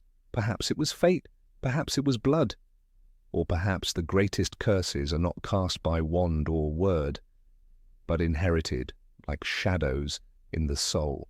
Number 22. Fawkes the Phoenix was once a wizard. In the quiet heart of Hogwarts there resides a creature that defies the logic of the magical world. Fawkes, the crimson gold phoenix, perched in the office of Albus Dumbledore, is known to many as a symbol of hope, renewal, and loyalty. Yet hidden within the swirling legends surrounding this magnificent bird is a theory both unsettling and tragic, that Fawkes was once a wizard. Not merely a magical beast, but a man, perhaps ancient, perhaps broken, who chose the form of a phoenix as penance for sins committed long ago. Like the ghosts that haunt the castle's corridors, Fawkes remains tethered to the realm of the living, not to linger as a spirit, but to burn and be reborn in endless cycles of redemption. This theory explains not only his uncanny intelligence, but also his almost human connection to Dumbledore. Fawkes did not behave like a mere familiar or a trained animal. He was present in the most crucial moments, acting with purpose and intent. When Harry was left to die in the Chamber of Secrets, it was Fawkes who appeared, seemingly summoned by faith alone, bearing the sorting hat and healing tears. "Help will always be given at Hogwarts to those who ask for it," Dumbledore said. But what kind of creature understands that kind of calling unless it once knew what it meant to suffer, to hope, to atone? Consider the moment when Fawkes arrived in the chamber. He wept for Harry, not instinctively but mournfully, like someone who had seen death many times and sought to prevent it once more. His tears healed the basilisk venom coursing through Harry's veins, a miracle by magical standards. But it was more than that. It was a gesture, a human one, as if the bird, in a flicker of ancient memory, recognized the pain of a boy willing to sacrifice himself for others.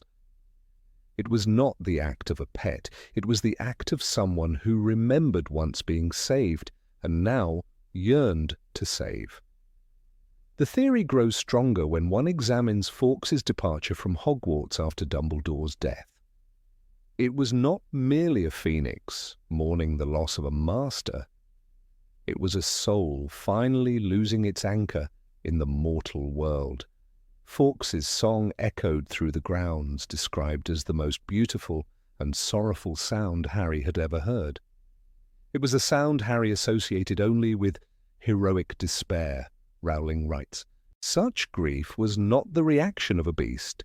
It was the keening of someone who had lost a companion, perhaps the only person who knew the truth, that this phoenix was not born of fire, but of guilt. The Department for the Regulation and Control of Magical Creatures never seemed able to catalogue Fawkes properly. He was no ordinary phoenix. His lifespan appeared infinite, yet he showed signs of memory, even affection. Magical creatures of great power, dragons, centaurs, even unicorns, rarely forge individual bonds with humans. Fawkes did, and he did so with depth. He flew into battle at the Ministry of Magic, taking a killing curse meant for Dumbledore. That alone is baffling. Magical creatures typically avoid such fatal encounters unless compelled. Fawkes chose it, knowing full well the risk. Perhaps he welcomed it. Perhaps the cycle of burning and rebirth was not just a magical function, but a cursed loop, one he had tried to end through sacrifice.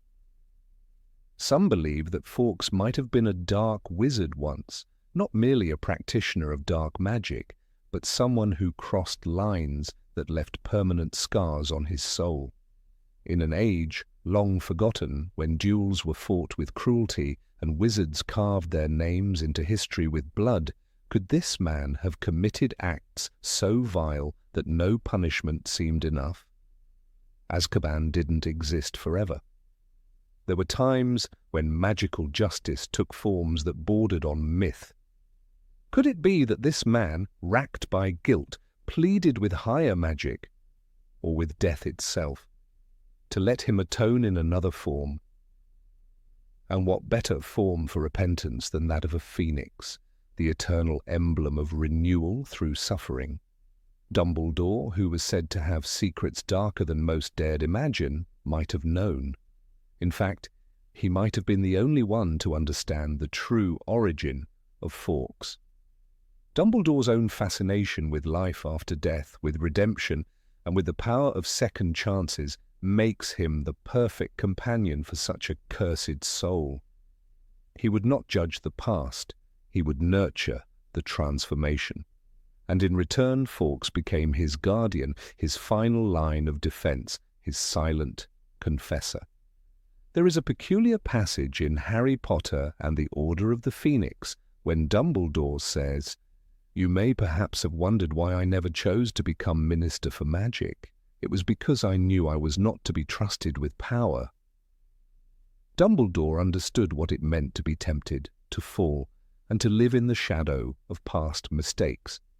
Is it too far-fetched to believe he kept Fawkes not just as a companion, but as a daily reminder? A reminder that even the worst among us could be transformed. The name Fawkes itself bears weight. Named after Guy Fawkes, the historical figure who tried and failed to destroy Parliament, it carries connotations of rebellion, destruction, and, in some ways, martyrdom. Was this name a coincidence or a quiet nod to the bird's true past? Was Fawkes once a destroyer, now seeking to become a healer?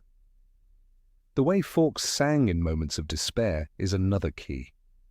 His voice lifted those around him, literally breaking through spells of fear and despair.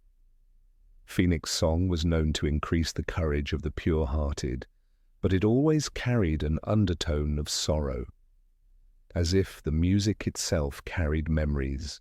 Perhaps each note was a whisper from a life lost, a life spent in darkness, and now striving to serve the light. There are no records of Fawkes ever mating, ever producing another phoenix. In a world where magical creatures often pass on their traits, Fawkes remains uniquely singular. Could this be because he is not a true phoenix in the biological sense? Could it be that his form is sustained by a magical contract or a transformation so profound that it binds him in solitude? True phoenixes must surely flock. But Fawkes was always alone. When Dumbledore was killed, Fawkes vanished, not to find a new master, not to seek revenge, he simply left, as if the end of Dumbledore's life marked the end of his purpose. Some say he still exists, soaring above distant lands, waiting. Others believe he was finally granted peace, that the grief he expressed in song was not just for Dumbledore, but because he sensed he would never again know such acceptance. Perhaps with Dumbledore his sentence had become a kind of companionship, and with that gone, he was once more alone with his past. In the magical world, transformations are many and varied. Animagi shift their forms at will. Werewolves change with the moon. But none of these forms involve permanent loss of self. Only the ghosts, and perhaps Fawkes, endure in altered states by choice. The ghost becomes a shadow to avoid death. The phoenix perhaps became fire to escape the man he once was. The theory posits that he was not turned into a phoenix as a punishment, but that he sought it out, begged for it, and was granted his wish by ancient, unknowable magic. There is a poetic justice to this theory, that a man who once brought darkness now brings healing, that a soul stained by cruelty now weeps healing tears, that a life spent taking now gives endlessly. The phoenix is not just reborn. He is reborn into service, into protection, into mourning, and perhaps into a hope that one day he may finally be free. Harry Potter himself sensed something more in Fawkes. After the events in the Chamber of Secrets, he looked into the bird's eyes and felt a strange connection. It wasn't fear or awe. It was understanding, a mutual recognition. Fawkes had chosen to save Harry not because of Dumbledore's command, but because he saw in Harry a soul willing to give everything for others, something he himself might have failed to do in life. Rowling never gives a clear origin for Fawkes. He simply appears, as if always meant to be by Dumbledore's side, but in a world where every detail has meaning, absence of backstory can be as loud as presence. Why does no one else have a phoenix? Why is he not part of a larger breed, studied and understood? Because Fawkes defies categorization, because he may be the only one of his kind, not a creature born, but a man reborn. The theory changes how we see every moment he's on the page. His flight across the Ministry becomes not just a loyal act, but a deliberate stand against the dark. His tears become not just magic, but metaphors for regret. His song becomes a testimony, an ancient lament. And his bond with Dumbledore becomes not a master and pet, but a fellowship of the fallen. In this view, Fawkes is the embodiment of what the series stands for, that no soul is beyond saving, that the past may wound but need not define, and that even those who burn may rise again, not as what they were, but as what they strive to be. Fawkes may never speak, but in the silence between the flames, he tells the most human story of all. Number 23, Harry has no soul, like a Dementor. When Voldemort's curse rebounded in the nursery of Godric's Hollow, shattering his body and reducing him to a wraith, the magical communities saw it as a miracle. A child had survived the killing curse. The boy who lived was lauded, celebrated, and eventually revered. But what if the miracle was not survival, but a mutation of something far darker? What if the cost of Harry's resistance wasn't just the fragment of Voldemort's soul that latched onto him, but his own soul torn apart, devoured, or lost in the void of magic, too ancient and wild to understand? There is a disturbing fan theory whispered in dark corners of the fandom that Harry Potter was in fact left soulless after that fateful Halloween night. Not in the literal bodily sense, but spiritually, emotionally. His body survived, his mind retained memory and magical instinct, but the essence that made him fully human, fully whole, was no longer there.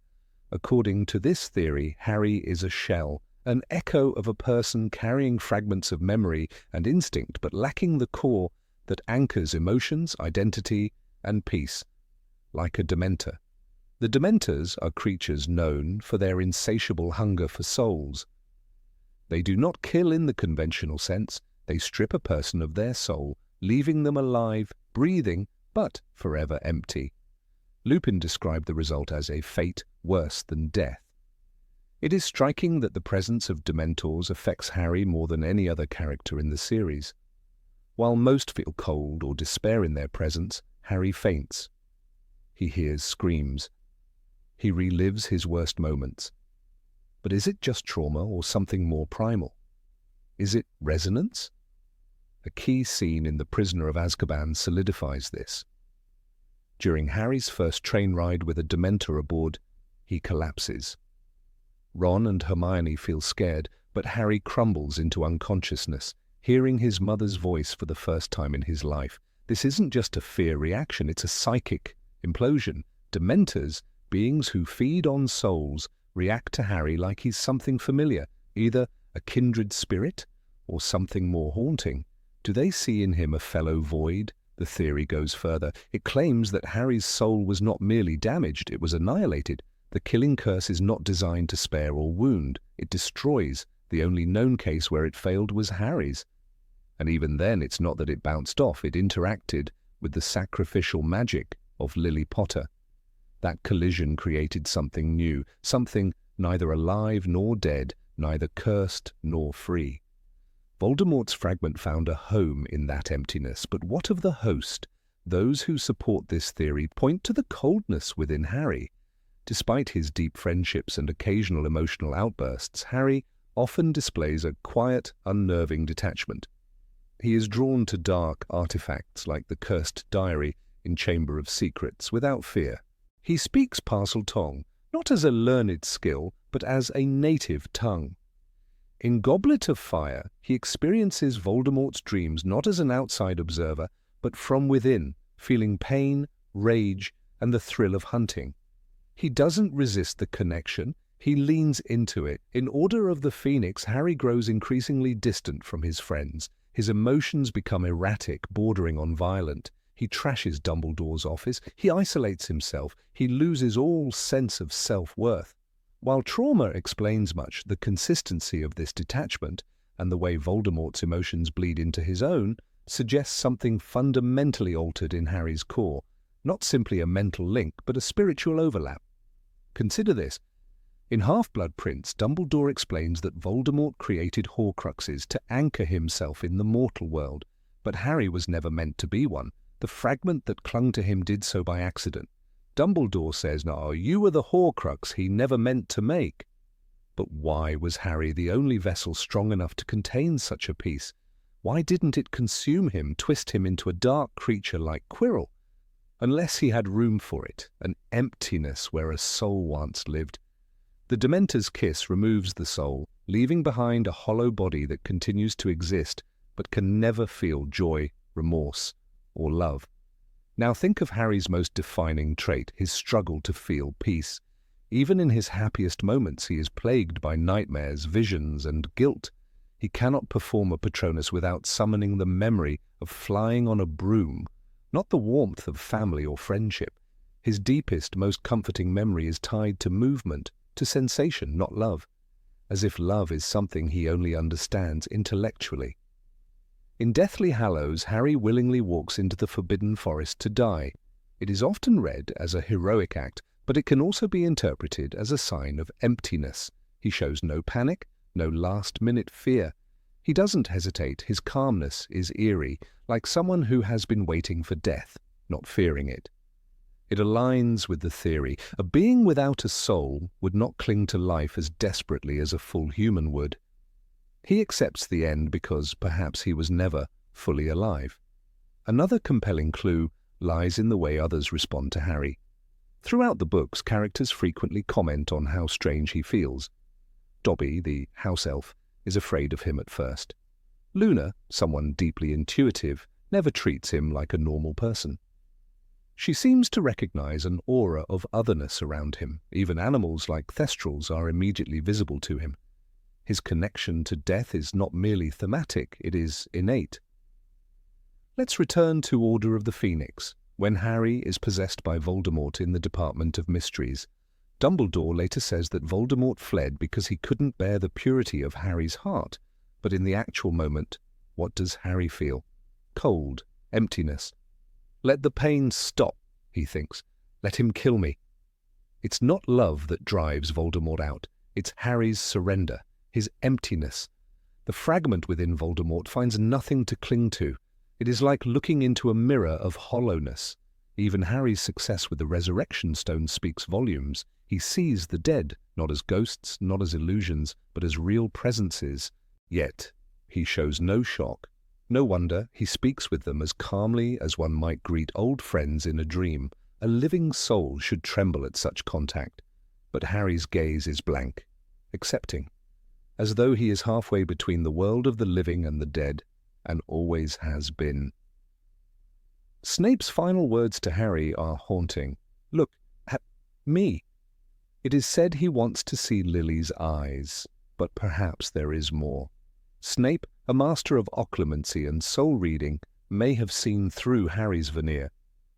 Maybe he knew, maybe he saw that despite the face, despite the eyes, this was not the same boy Lily gave her life for. This was someone else, something else, a shell walking in her son's shape. The theory gains further traction when we examine the epilogue. Harry has survived. He is married, he has children, but even in that piece, something feels off. The writing is subdued, detached. All was well, it says. But is it? The older Harry does not seem joyous, only resigned. He has done what was expected. He has created life. But does he feel it? Or is he mimicking what he was told a man should do, a father should be? In mythology and literature, beings without souls often mirror life but lack its color. They are puppets of fate, not participants. Harry's life after the war is eerily quiet. No career at the ministry, no worldwide fame. He retreats into routine, into repetition, like someone following a script he doesn't fully understand. The trauma of war explains much, but not all. Sometimes silence is not healing, it is void. Another haunting passage lies in Goblet of Fire, after the graveyard scene. Harry returns to Hogwarts after witnessing Cedric's death and Voldemort's return, but he says little, he withdraws. The emotional flatness is remarkable. Most would scream, cry, collapse. But Harry endures in silence. It is not stoicism, it is numbness. That is not resilience, it is absence. When Sirius dies in Order of the Phoenix, Harry shows rage, but again, no tears. His grief becomes a detached mission for vengeance. It is reactionary, tactical, not raw. Even Dumbledore notes this. He says, "You are not nearly as angry as I expected you to be." What does that say about Harry's heart? About what remains or what doesn't? Ultimately, whether one believes the theory or not, the signs are chilling. The way Dementors react to Harry, the way he reacts to death, the absence of traditional emotional responses, the uncanny bond with Voldemort, the resonance with Horcruxes, the recurring motif of cold hollowness, detachment. All these things echo not just trauma, but vacancy. Harry's story has always been about sacrifice. But what if the first and greatest sacrifice was not Lily's, but Harry's own soul? What if the moment that made him famous was also the moment that made him less than whole? A boy touched by death not just in body but in spirit, wandering between worlds, bound by memory but unanchored by essence. He fought for love, he stood for hope, but perhaps he never truly felt them. And that is the darkest theory of all. Number 24, Parseltongue, came from the Horcrux. When Harry Potter first discovers he can speak to snakes, the moment is both magical and terrifying. It's in the Philosopher's Stone during a visit to the zoo that young Harry leans toward a boa constrictor and finds, to his astonishment, that the snake responds. The glass vanishes, the creature slithers away, and Harry is left confused, unaware that he's done something deeply unusual, even in the wizarding world. The official explanation from Dumbledore much later is that Harry can speak Parseltongue because a piece of Voldemort's soul lives inside him. But this explanation raises a chilling implication. The ability itself may not be an inheritance, but a symptom, an echo of dark magic housed within an innocent boy. Throughout the series, this connection between Harry and Voldemort is a double-edged sword. It gives Harry insight into Voldemort's thoughts, allows visions of events he shouldn't be able to witness, and permits communication with serpents. But these gifts are unnatural. They are invasive, like a parasite granting strength even as it feeds. Dumbledore himself admits in The Order of the Phoenix, "You are connected by the curse that failed," yet what he does not say explicitly is that Harry's powers are not his own. They are borrowed from evil. Parseltongue, the rare language of serpents, is famously associated with Salazar Slytherin. It is said that only his descendants can possess it. Voldemort, born Tom Marvolo Riddle, is a direct descendant of Slytherin, and thus the ability flows through his bloodline. But Harry? He is the son of Lily Evans and James Potter, neither of whom were linked to Slytherin by blood or affinity. This makes Harry's gift not only suspicious but impossible under the traditional law of wizarding inheritance. Something else must have been at work. The theory suggests that it was the Horcrux embedded in Harry that enabled him to speak Parseltongue, a sliver of Voldemort's soul, clinging to life after the killing curse backfired, lodged itself inside the nearest living thing, the baby Harry. This soul fragment carried not only consciousness, but power. Among that power was the ancient language of snakes. As long as the Horcrux remained in Harry, so too did the capacity for this language. But once it was destroyed when Voldemort accidentally kills that part of his own soul in the Deathly Hallows, Harry's ability vanishes. We see proof of this in The Cursed Child, where it is confirmed that Harry can no longer understand Parseltongue fluently. Some dismiss this as age or trauma, but the theory frames it as something deeper. The eradication of the parasite has removed the foreign magic, and with it, the alien tongue. It wasn't a gift, it was a wound. The implications of this are profound. They rewrite the nature of Harry's abilities and identity. Far from being the chosen one because of shared power or bloodline, Harry becomes a kind of cursed vessel, an unwilling bearer of dark power. He was never a descendant of Slytherin, but he bore the mark of one in the most intimate way, in his thoughts, in his magic, in his voice. He spoke the words of serpents not because they were in his blood, but because darkness had been implanted in him like a seed.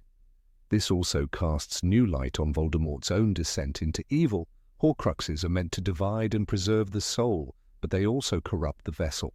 In Half-Blood Prince, Dumbledore explains to Harry, Horcruxes can only be made after a murder which rips the soul apart. If Voldemort's fractured soul could gift Parseltongue to a host, what else might it bring? Hatred? Fury? An affinity for snakes? Or for power? Harry's quick temper, especially in Order of the Phoenix, might not only be hormonal or psychological, it might be the echo of a cursed fragment wrestling for dominance inside him. Even the Sorting Hat wavers when Harry arrives at Hogwarts. You could be great, you know, it's all here in your head, and Slytherin will help you on the way to greatness, the Hat insists in Philosopher's Stone. It's a scene often interpreted as a test of character, but if Harry's mind already carried a portion of Voldemort's soul, perhaps the Hat sensed that darkness. Perhaps Slytherin wasn't a path Harry could choose, it was already embedded in him. And what of the snake itself, Nagini? Harry dreams of her in Goblet of Fire, experiences her strikes through Voldemort's eyes, and sees through her gaze when she attacks Arthur Weasley. This is far beyond passive empathy, it is possession. Harry is not just seeing through Voldemort's thoughts, but through his familiars.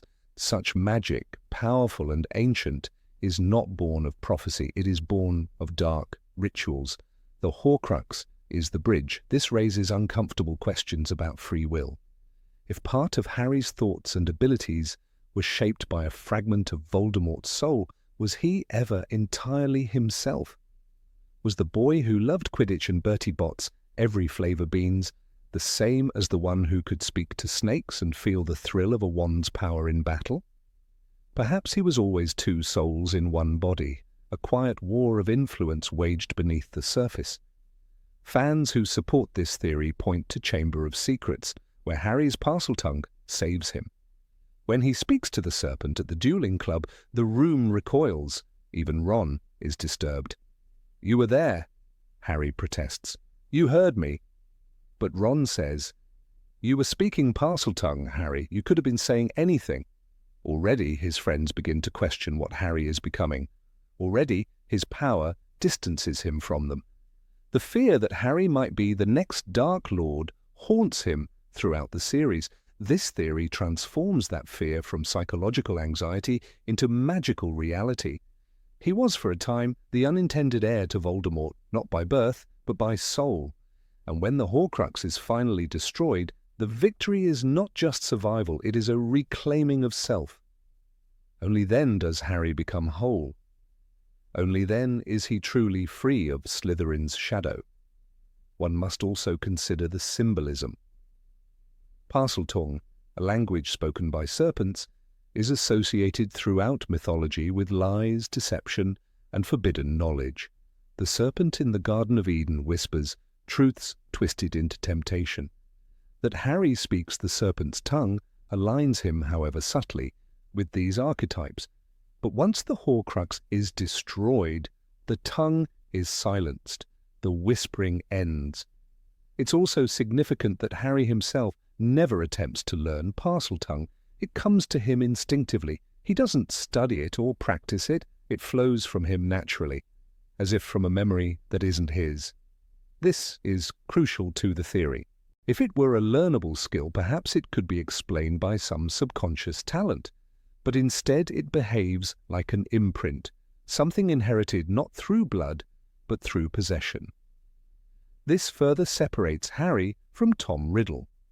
Voldemort's knowledge of Parseltongue is ancestral and intentional. He uses it to command, to deceive, to kill. Harry uses it only reactively, instinctively. He does not seek to dominate with it. If anything, he is ashamed of it. In Deathly Hallows, when he uses Parseltongue to open the Chamber of Secrets again, it is an act of desperation, not power. He must imitate the voice of Voldemort, echo the Horcrux's origin, in order to succeed. Even the location of the Horcrux, Harry's scar, is telling. The lightning bolt, a symbol of violent intrusion, marks the site where Voldemort's curse failed and yet left a wound behind. That wound becomes the gateway through which foreign magic flows. The scar aches when Voldemort is near, pulses with dark energy.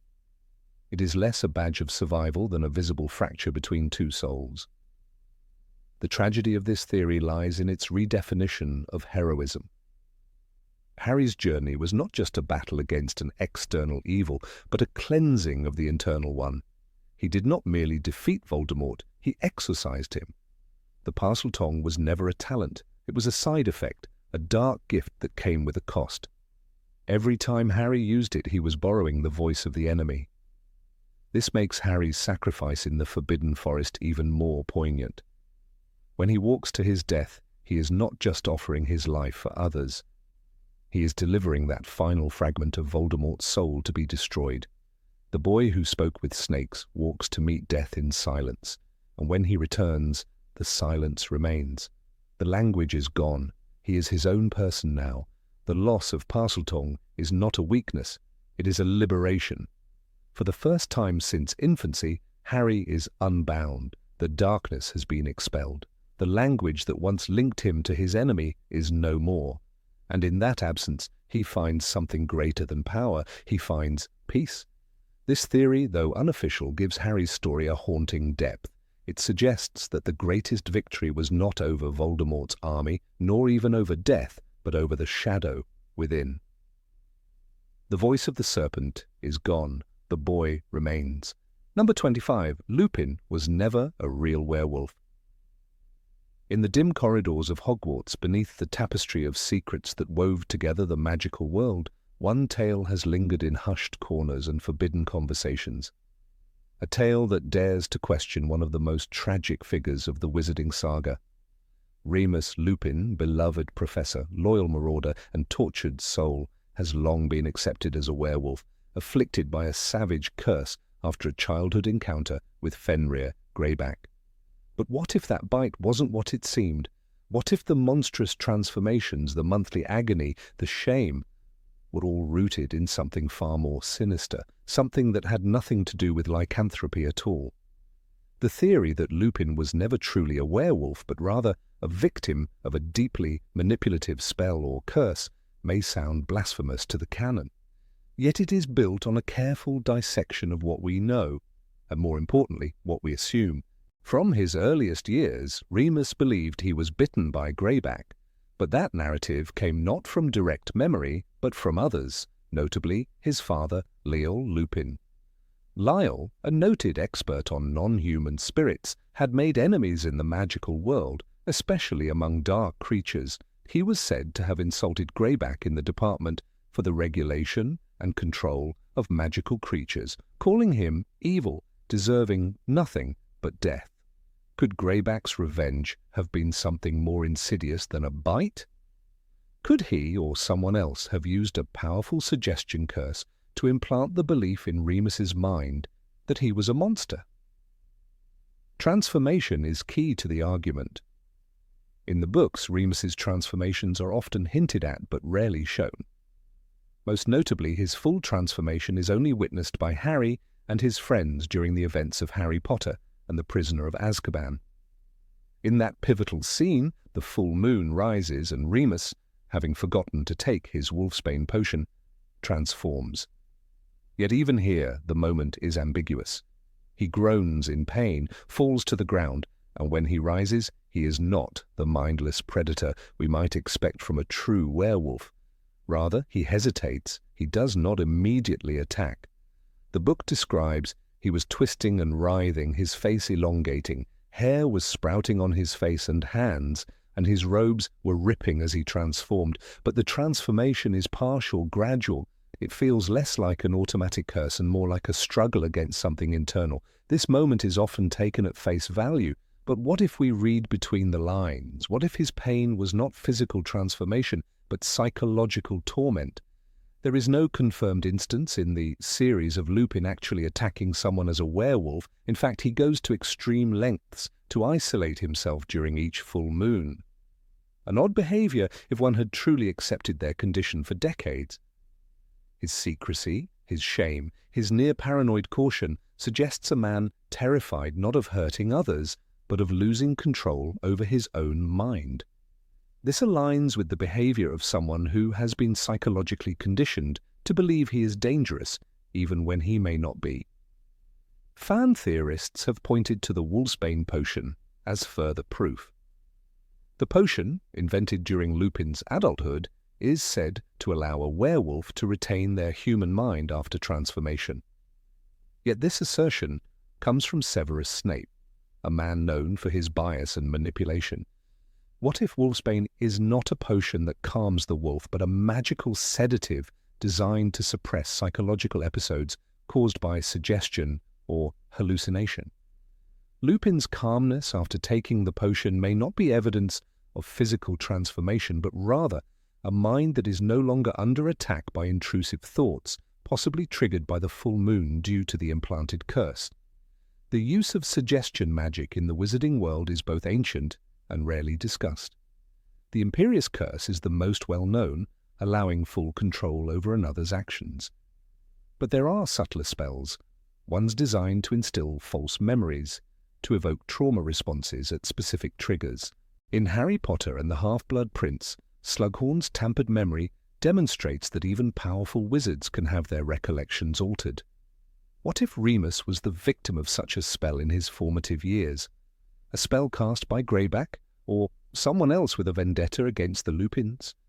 A spell that would turn an innocent child into a social outcast, not by changing his body, but by convincing his mind. Evidence for this theory mounts when we examine Remus's physical state. Unlike other werewolves in the wizarding world, Remus does not display typical signs of chronic physical transformation. Fenrir Greyback, for instance, is described as more wolfish than man even in human form, with sharp teeth, dirty nails, and a wild appearance. In contrast, Lupin is frail, pale, and sickly, more like someone suffering chronic illness or mental strain than someone with a bestial curse. The difference is striking. If he truly underwent full-body transformations every month for decades, wouldn't the toll be more visible? Consider also the Ministry's treatment of werewolves. They are feared, tracked, discriminated against. Lupin is certainly stigmatized, but he seems able to function in society far more than one might expect from a true werewolf. His hiring at Hogwarts, while controversial, was possible. Dumbledore trusted him. Would even Albus Dumbledore, rebellious as he was, truly risk the lives of his students on the chance that a violent predator could be contained by a potion? Or did Dumbledore know something about Remus that others didn't? Did he suspect the nature of Remus's condition to be different from the public narrative? One must also consider Lupin's relationship with others. Sirius Black, James Potter, and Peter Pettigrew, the Marauders, knew of his condition. They even became animagi to support him during full moons. But these transformations supposedly happened in the Shrieking Shack, a location no one else could enter. Who can confirm what truly occurred there? What if the boys were not protecting their friend from his dangerous form, but from his episodes? From hallucinations, from trauma, from psychological breakdowns? Becoming animagi may have been their way of being with him safely during those episodes, when he might otherwise harm himself. Even more telling is the absence of concrete evidence of Remus ever biting someone. During the entire 7-book saga, not a single incident of him attacking another character is recorded. The only violent moment attributed to his werewolf form is the night he forgets his potion, and even then, his supposed aggression is limited. He does not kill, maim, or seriously injure anyone. This is a crucial point. Greyback, by contrast, is shown to revel in violence, to attack children, to delight in spreading his curse. Lupin, he isolates himself, medicates and grieves. He acts like someone suffering from a delusion, not a curse.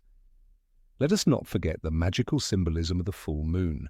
Throughout literature and lore, the moon has represented madness, illusion, and change, but not necessarily in a physical sense. In the magical world, it could very well serve as a trigger for a memory spell or curse, one that activates when moonlight strikes, sending Remus into a state of torment and belief in his own monstrosity. It is not the moon that transforms him. It is the memory, the trigger implanted deep within. The origins of his so-called bite are also suspicious. We are told that Greyback broke into the Lupin household and bit the child to punish Lyle. But who witnessed this? Where are the scars? What healer documented the wound? Was there an official record, or was it simply accepted because the boy believed it, and because fear wrapped its cold fingers around the truth before it could be examined? The lack of documentation is curious. Even in the magical world, something as serious as lycanthropy would carry paperwork, observation, study, but we see none of this. If Remus was never a werewolf, then what was he? A victim of magical sabotage, a pawn in a greater game? One theory even suggests that his condition was part of a larger plan to control or discredit the Lupin family. What if Greyback was working for someone else? Someone with political motives, someone who feared Lyle's work with dark creatures? What better way to silence a voice than to curse their child, making their family a pariah? Lyle, in his grief, may have clung to the first explanation that made sense.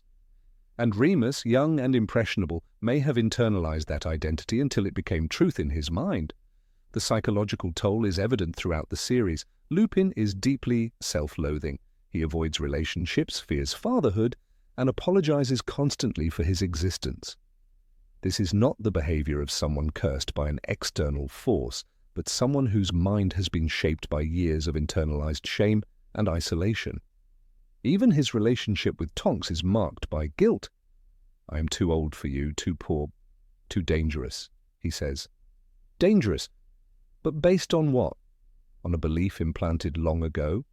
When he returns to Hogwarts during the Battle of Hogwarts, Lupin fights with bravery. There is no mention of a transformation. He dies a human, he dies a man. There is no final savage twist, no beastly fury, just Remus, wand in hand, defending the school he once taught in, a man who lived and died believing he was cursed, but who may have been nothing more than a boy lied to, a soul manipulated into fear. In a world where truth and illusion blur under spells, potions, and enchantments, is it truly so impossible that one of the most heartbreaking narratives in the series was a fabrication? That Remus Lupin, noble and kind, never was the beast he believed himself to be? That the greatest tragedy of his life was not the curse, but the lie? As Dumbledore once said, "Of course it is happening inside your head, Harry, but why on earth should that mean that it is not real?" For Remus, the monster was always inside his head, but perhaps it never had claws or fangs, only shadows of a past shaped by fear, deception, and the cruelty of those who knew how to wield suggestion better than any wand. And if this theory holds even a glimmer of truth, then Remus Lupin's story is not that of a cursed man, but a stolen childhood, a stolen truth, and the haunting tale of what happens when belief becomes its own prison. Number 26. Ginny used a love potion on Harry. It all began with a look. Not the kind of look that develops over years of quiet affection, nor one born from shared battles or whispered moments in the corridors of Hogwarts. No, it was sudden, sharp, and oddly artificial. One moment Harry Potter was entirely disinterested in Ginny Weasley, treating her like Ron's little sister, the girl who once knocked over his porridge bowl just from the pressure of his presence. The next, he was consumed. This shift, so abrupt and so unlike Harry's usual temperament, has led many to question what really sparked the romance between the Chosen One and the youngest Weasley. Throughout the first 5 books of J.K. Rowling's saga, Ginny is a peripheral character, fluttering in and out of scenes like a red-haired shadow. She's known more for her timid nature and her embarrassing crush than for any meaningful relationship with Harry. In Harry Potter and the Order of the Phoenix, Harry even begins dating Cho Chang, clearly viewing Ginny as a background figure. And yet come the Half-Blood Prince, something shifts in the wind. Harry's feelings erupt, uninvited, unearned, and, according to some fans, unnaturally forced. This theory, controversial and provocative, suggests that Ginny used a love potion on Harry. It's not merely idle speculation. There's context in the books that, when observed closely, begins to paint a strange picture. The wizarding world is not unfamiliar with love potions, on the contrary. They are commonplace, even joked about, but jokes often hide darker truths. The twins sell them at Weasley's Wizard Wheezes. Romilda Vane tries to sneak one into Harry's pumpkin juice. Slughorn keeps them displayed in his cabinet. And the consequences of using such potions, rarely explored, but always lurking. Consider Ginny's behavior. From the Chamber of Secrets, her obsession is evident. She writes into Tom Riddle's diary, a cursed object, true, but also a vessel for her unfiltered longing. She's consumed by thoughts of Harry, writing to an invisible friend about her dreams and hopes. Is it so far-fetched to believe that this obsession did not fade, but simply grew more cunning? In The Half-Blood Prince, the moment of Harry's realization reads almost comically. He had never truly appreciated before how beautiful she was, Rowling writes. This from a boy who's known Ginny for years, who's seen her through every awkward phase and freckled summer. The line feels hollow, as though inserted by magic, or, worse, manipulation. Why now? Why this moment? At this point in the series, Ginny is no longer the bashful girl who blushed and stammered. She's confident, popular, skilled at Quidditch, and surrounded by admirers. Yet her affection for Harry remains intact, simmering beneath her now polished demeanour. What changed? Perhaps it wasn't her confidence at all. Perhaps it was her strategy. Slughorn's parties were known for their indulgences. Sweetmeats, butterbeer, enchanted wines, all ripe for tampering. And where did Harry's feelings take root? Around the very time of these gatherings. It's here that Harry begins feeling strange surges of emotion, jealousy, longing, protectiveness, feelings he himself struggles to explain. The monster in his chest is Rowling's metaphor for desire, but it's a strange choice, evoking something primal and involuntary, not love, instinct, hunger, obsession. It is almost as if something within him had been set off, not by affection, but by chemistry. In the wizarding world, emotions are not always pure. Potions can alter minds, bend wills. Think of Meripig Gaunt, Voldemort's mother, who used a love potion to ensnare Tom Riddle Sr. That union produced a child conceived under false pretenses, a child incapable of love. And yet the books offer no similar warning regarding Ginny. But the parallel exists. Two women desperate for the love of a man beyond their reach, turning to magic in lieu of patience.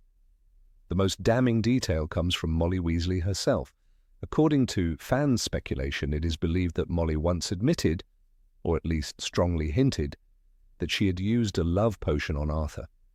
While the books never outright confirm this, there is a scene in The Half-Blood Prince where Ron jokes, "You're not going to tell me Mum used a love potion on Dad, are you?"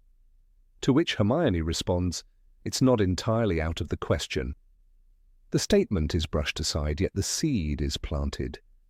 If Molly did use such a potion, is it unreasonable to believe Ginny might have learned from her mother's example? Ginny's opportunity was plentiful. Hogwarts' Great Hall, a place where meals are served in abundance, where potions could easily be slipped into drinks, where hundreds of students bustle, distracted.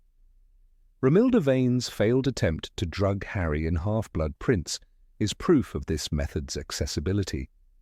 But Romilda lacked finesse. Ginny? She was subtle, calculating, already embedded in Harry's trusted circle. And Harry?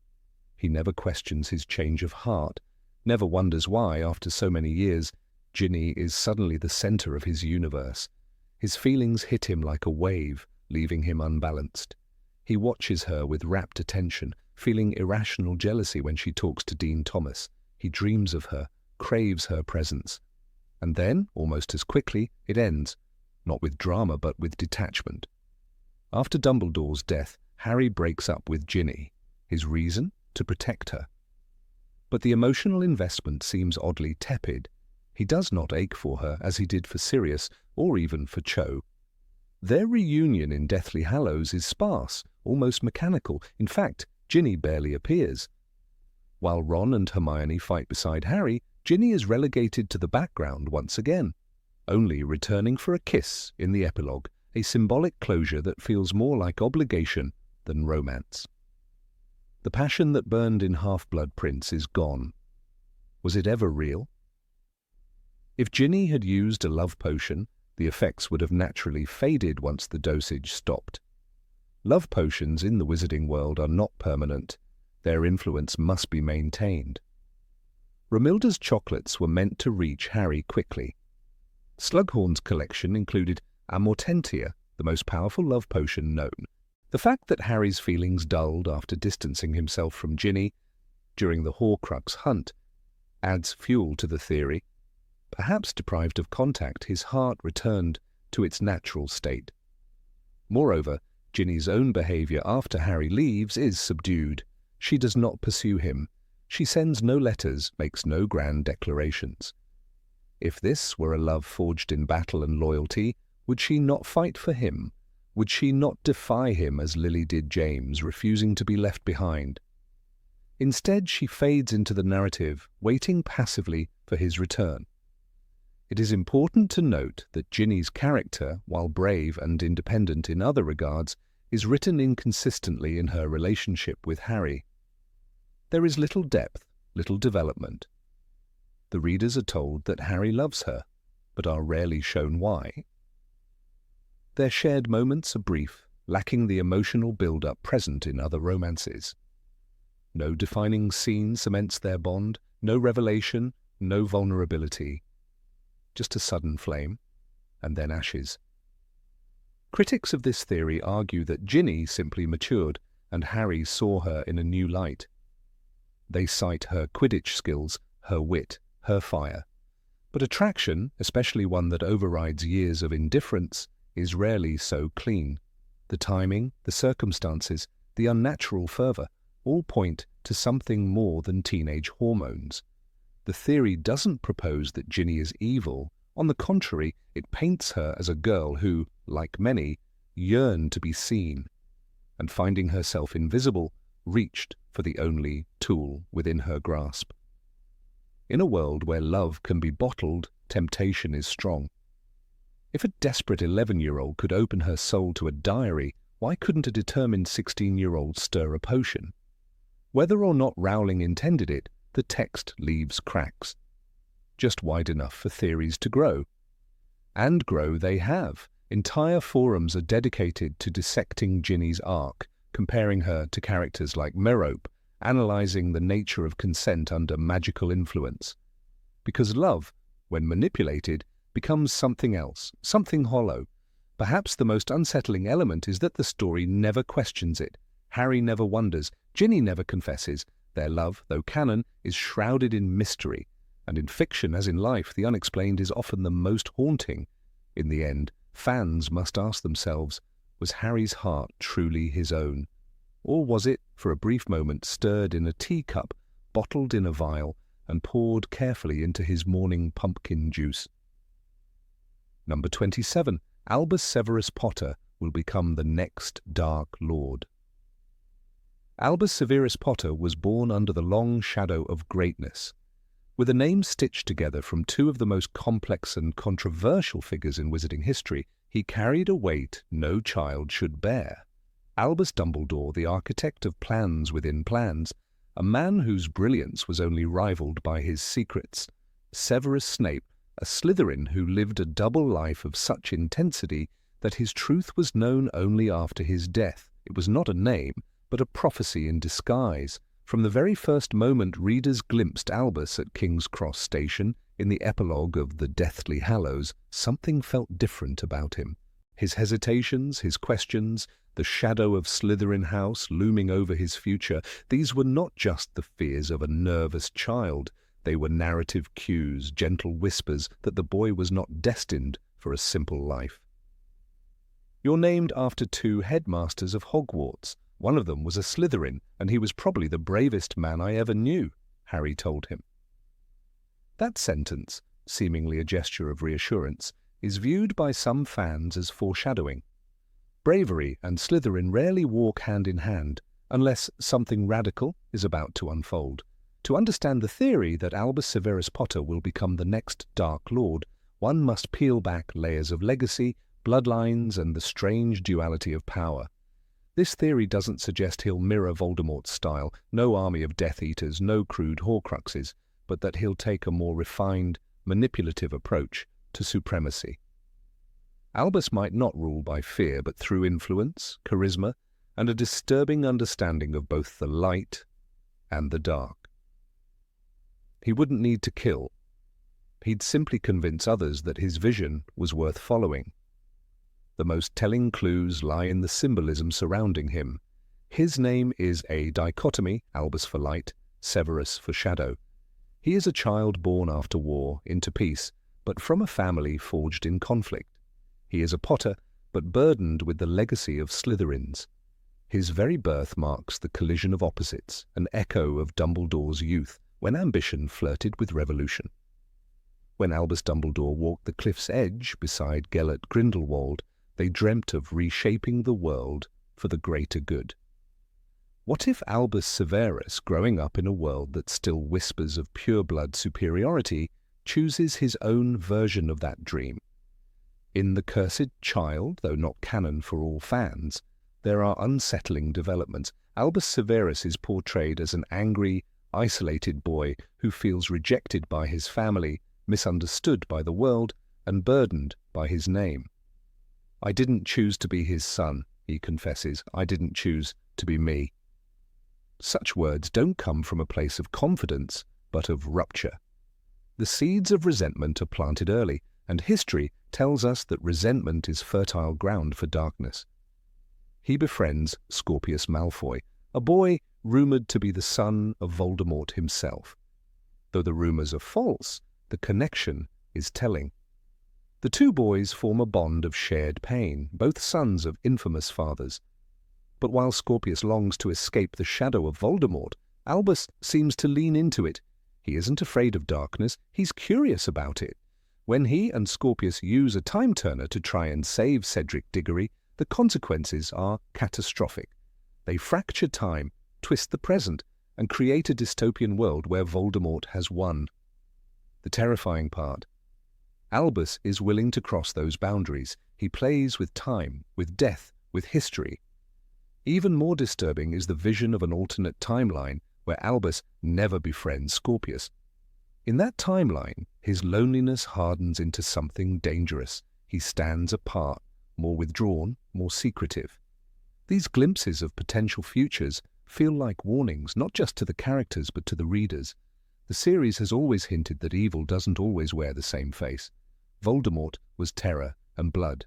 What if the next dark force wore the face of a misunderstood child, loved by some, feared by others? The Sorting Hat hesitated with Albus Severus. It saw potential in both Gryffindor and Slytherin. Harry told his son that the hat takes choice into account, just as it did with him. But choice is fickle.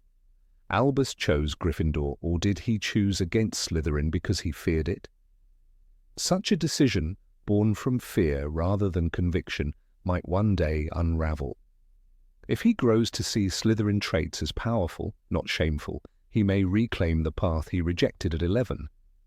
And by then his vision of good and evil might already be dangerously blurred. Unlike Tom Riddle, Albus is not orphaned. He is not raised in cruelty, but he is raised in shadow. Imagine growing up knowing your father defeated the most powerful Dark Lord in history. Imagine the world's expectations resting on your shoulders. It would twist anyone, and if one begins to question whether their father's legacy is truly worth following, if one starts to believe they could do better, the fall begins not with a curse, but with a doubt. He is also a child of politics.